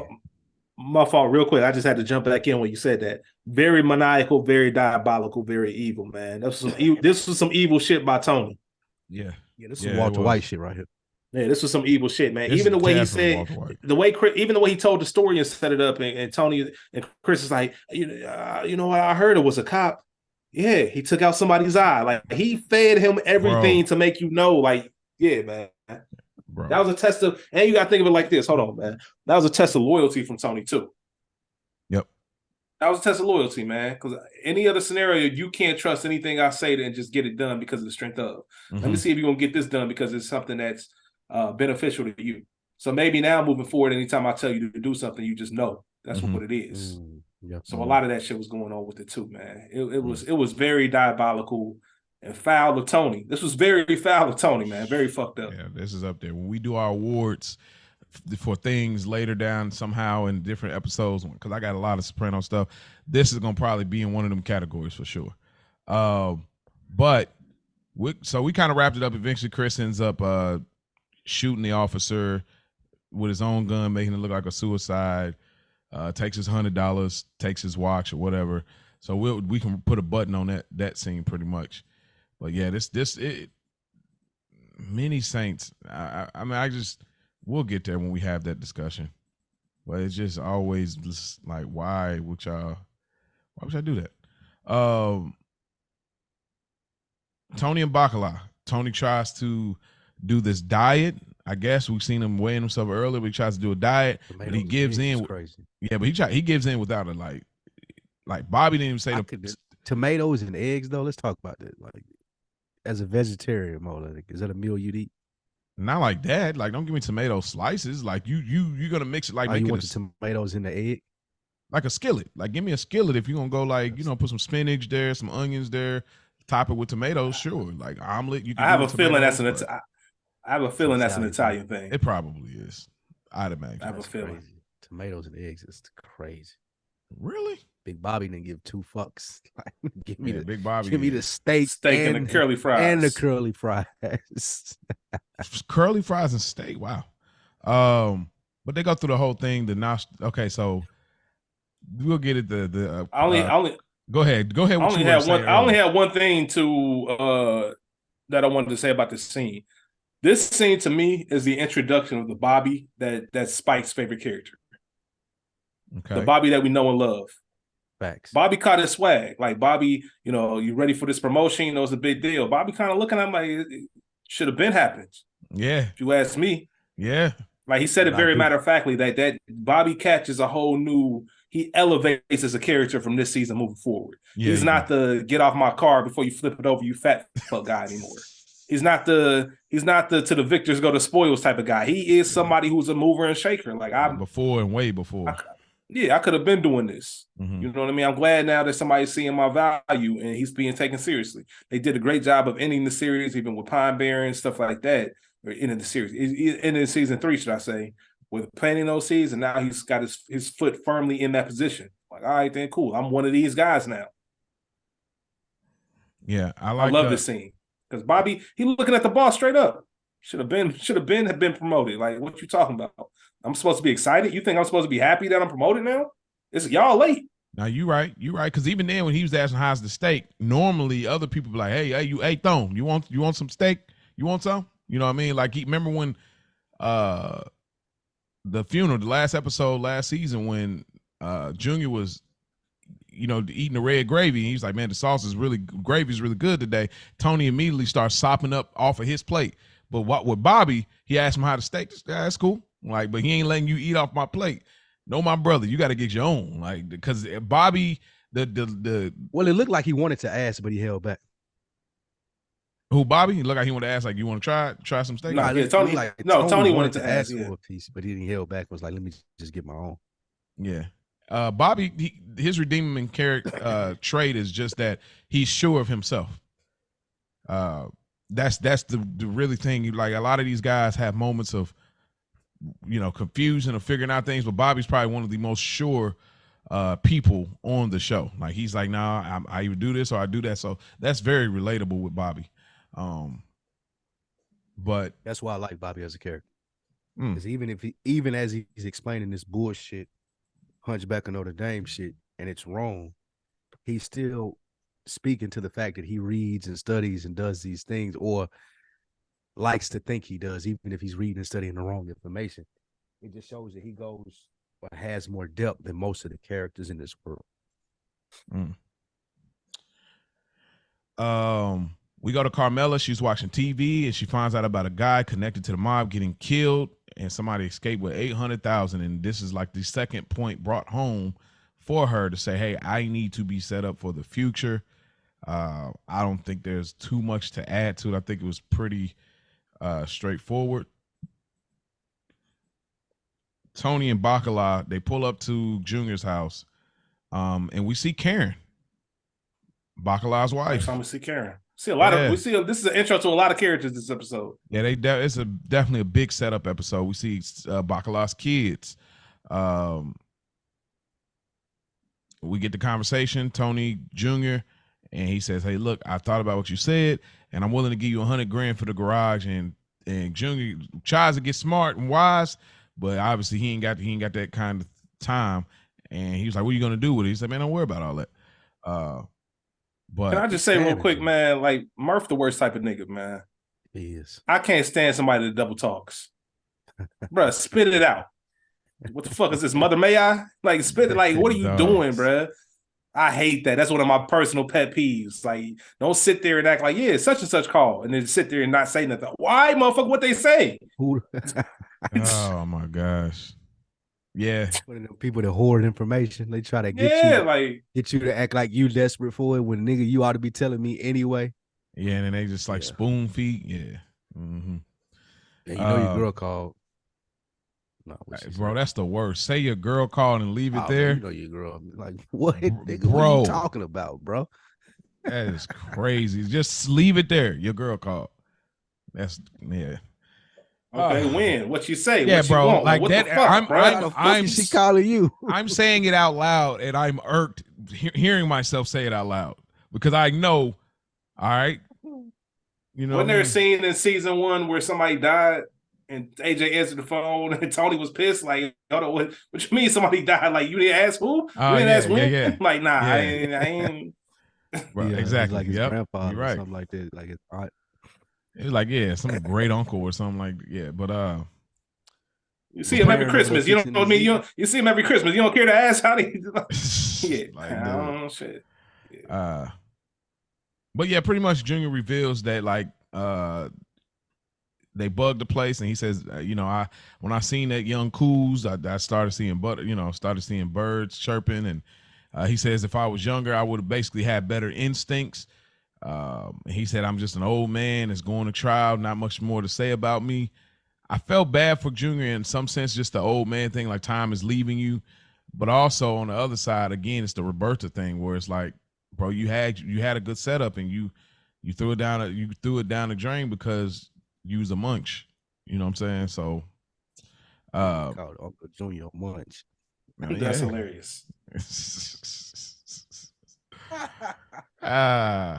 I mean, ain't nothing wrong with that, June. It's all right, Uncle June. But anything else y'all want to add to this scene as far as that transaction, as far as Tony gonna give him $100,000 and the whole, the big reveal? Did you take that as he was giving Junior help, or he was getting over on him? He got over. It's like Definitely two things could be true moment. I think Junior's wrong too about his instincts. I think that women in his world has always gotten the best of him. Livia has, Roberta has, even this lady at the doctor's office, maybe even that other old love interest or the whatever that came last season. He's always kind of gotten, that's where his blind spot is with women, so I don't think that him being younger would have made his instincts any better. I think he just yearns for companionship that he, like I said, with the Roberta thing. We finally, we get Dr. Melfi. Sorry, y'all, something happened on that. But we get Dr. Melfi and Tony Session. I love when they do this, like when they let it breathe, let it marinate before they give you that Melfi session. I think that's pretty fire when they do that. I know normally I hate the fact that what? I hate the fact that they filmed this separately. Oh, what do you mean? You can tell. You can just tell. Look at the backgrounds. There's no shot of them like actually. Every time Melfi's talking, it's just Tony's shoulder. You don't even see a head to see that it's James Gandolfini. They definitely filmed these separately. Love the scene, but I just wish it was for our first Melfi scene of the season. I wish they were in the room together filming it. Yeah. James Gandolfini used to do funny things in her scenes too, but that's something I can listen to on Talking Sopranos. Just the little funny things he would do while she would have to shoot her scenes and whatnot. But yes, Tony is thinking clear right here. I mean, it seems like this is the clearest we've ever seen Tony really thinking. Very sober in his thinking. He said there's two options for us mob guys, either dead or in the can. Wink, wink. He wants to make Chris his underling. He says he's 42 and he's already more successful than his uncle. You've seen my house. And he says he trusts Melfi a little bit. What did y'all gather from this conversation and this comfort level of him trying to come up with a plan to pretty much have a retirement plan? Thinking it out, man. He knows he can. I think part of him is not fully sold or 100% sure that it's going to be Chris. He's committed to it, but he doesn't know how it's going to shake out. He probably can't talk to Sil or anybody else about it, about what his contingency plans are until he knows for sure that's something he wants to move forward with. Because once it goes that route, it's got to stay that route. Once it goes to the point where, like American Gangster, man, from now on, don't nobody talk to me. You got business with me, you talk to Huey, you come to me. Once it gets to that point, there's no turning back. So he wants to make sure that he's ready. And I think this is more so him thinking shit out loud to Melfi. And she says, "You've never been this frank." Well, I do trust you. I do, this is a place so that I can come and do that. We always been saying it. Therapy for Tony is just a bigger tool for his hustle. It's not necessarily, it is to get better, but that's not what he's there for. He's there to get better at his job, not as a person. Anything you want to add to this point? Well said by Rich, and I think this is a great encapsulation of what we're talking about when saying he came in at the end of this thing, and he tries to add that third thing in there. Oh, you can only depend on family, and we know that's not true. We know that as rewatching the show, and even in that scene, we like, well, the family you're depending on, he's a heroin addict. Like, so you can't even depend on family, even in the sense of your son, your wife, possibly stealing money from you. Like, so even with him saying that, we as viewers already have the information that that's not true. So those first one or two options are inevitable for him. And I think it's very well said, very well done with this scene as far as painting out the fate and how the series will go in Tony's future.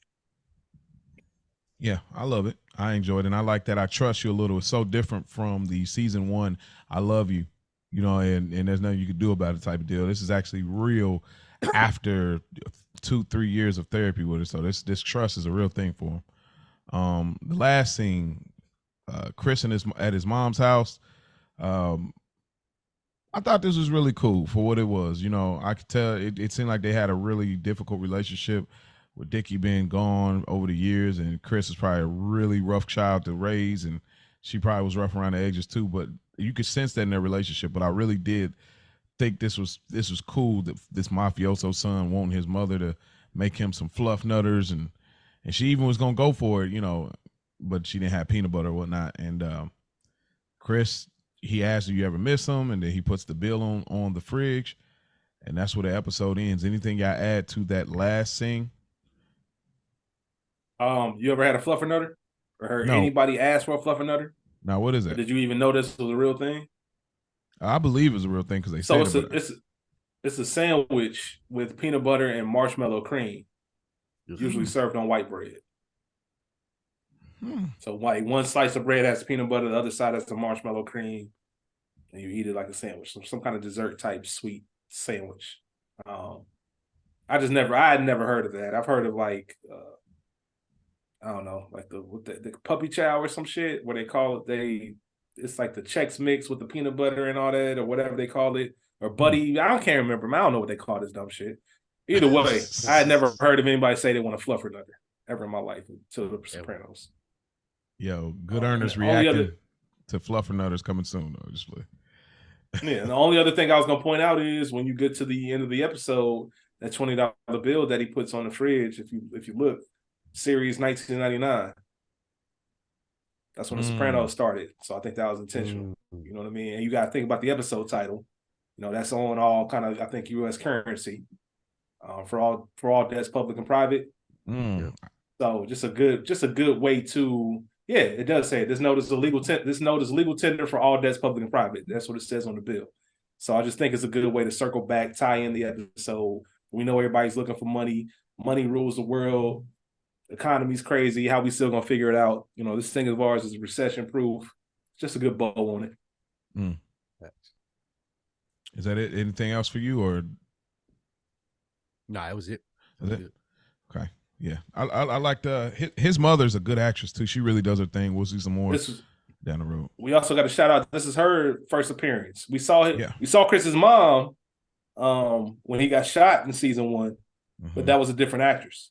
Oh yeah, remember? Yeah, me and you, because that's one of the early ones of you being on here, Rich. And remember we talked about that. My issue with that actress, not with the actress, but the casting. She felt too young for Chris. She didn't feel like she was that much older than him to be his mother. I remember that was From Here to Eternity or something. I think that was the episode. From Nowhere to Eternity or something like that. But yeah, I remember I was like, but yeah, great pull. All right. Before we get out of here, we got to leave with some rankings, man. I had a different Instagram pick for a short moment, but since I don't have it at the moment, we still going to switch it up. So instead of just the Good Earner Award, we keeping it black. We giving out Good Earner chains, man. So with that being said, Spike Lou, first, before we give out the Good Earner chain, how do you rank this episode, man? Just another envelope, man. Not a lot happened in this episode. A lot of setup stuff, a lot of important stuff for later, but not a lot really going on. So just another envelope for me. Rich, what say you? Same. Just another envelope. Great opening episode, very, very strong. Coming off the high that we had with the last few episodes of season 3, it doesn't hold that measure. It's a slow burn, but it's still a very good episode, but just another envelope. This is definitely just another envelope. It's weird for me because the finale last season was just another envelope for me too. So that's a weird finale and pickup, pilot, intro, whatever you want to call it for the next season.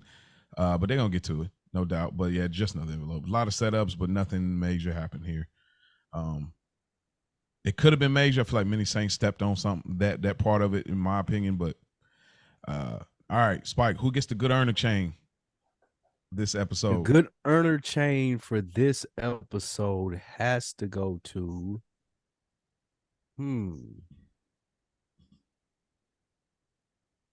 I really didn't want to go Tony, but he's really the only person. Tony. Okay. Tony for the speech that he delivered in my scene of the episode, which I'll give to you now. But yeah, Tony, as far as him ducking and dodging all the recession stuff and still being able to get money, as we've seen with him stacking it and hiding it from everybody. All right, Rich, who gets the Good Earner chain? Yeah, it's I hate to do it, but it is Tony. Just because he had a clear agenda from the start.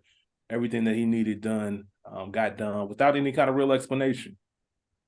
Even the stuff that was a concern to him, he was able to address with his capo. As far as the money issue, he was able to get Junior some help, even though he didn't want to. He was able to get something for himself out of that deal with a real estate play. He's able to get this cop that he wanted dead for one reason or another. Able to move some money around, transfer some cannolis. He got everything that he wanted. And had a good session with Dr. Melfi. Like, this is my plan. This is what I've been working on.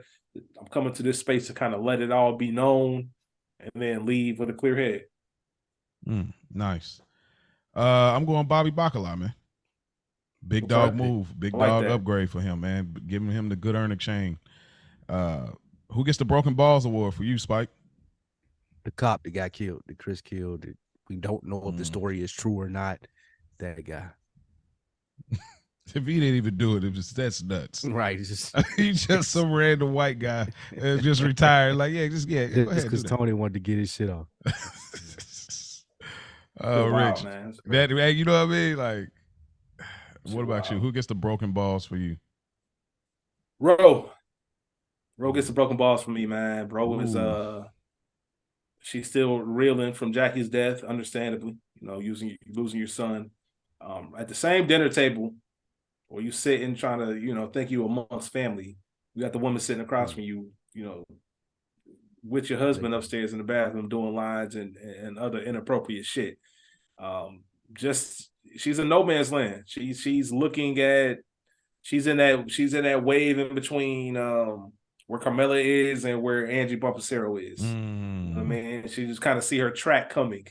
Yeah. So yeah, man, I just feel bad for Ro, man. It's all happening because it's all happening right under her nose. Nobody even has the regard or the respect to do this shit on their own time. Like we in Tony's house on some bullshit while you right there. Right there. That's crazy. Man, I gotta go. I gotta go. My man Hugh, man. Like, like your wife telling him you got your ass beat is crazy, dog. Like, I just think it's this Jody, the same Jody that got my Yvette pregnant, that can't handle his responsibility, bro. That's what that reminds me of. Like, to your wife, man, that's crazy.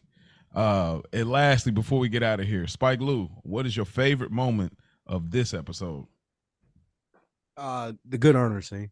Going in there, busting the balls, telling people the envelopes is light. Y'all niggas need to get on it. Yeah. All of that was great. Prime time Tony Soprano, man. Yeah. Rich.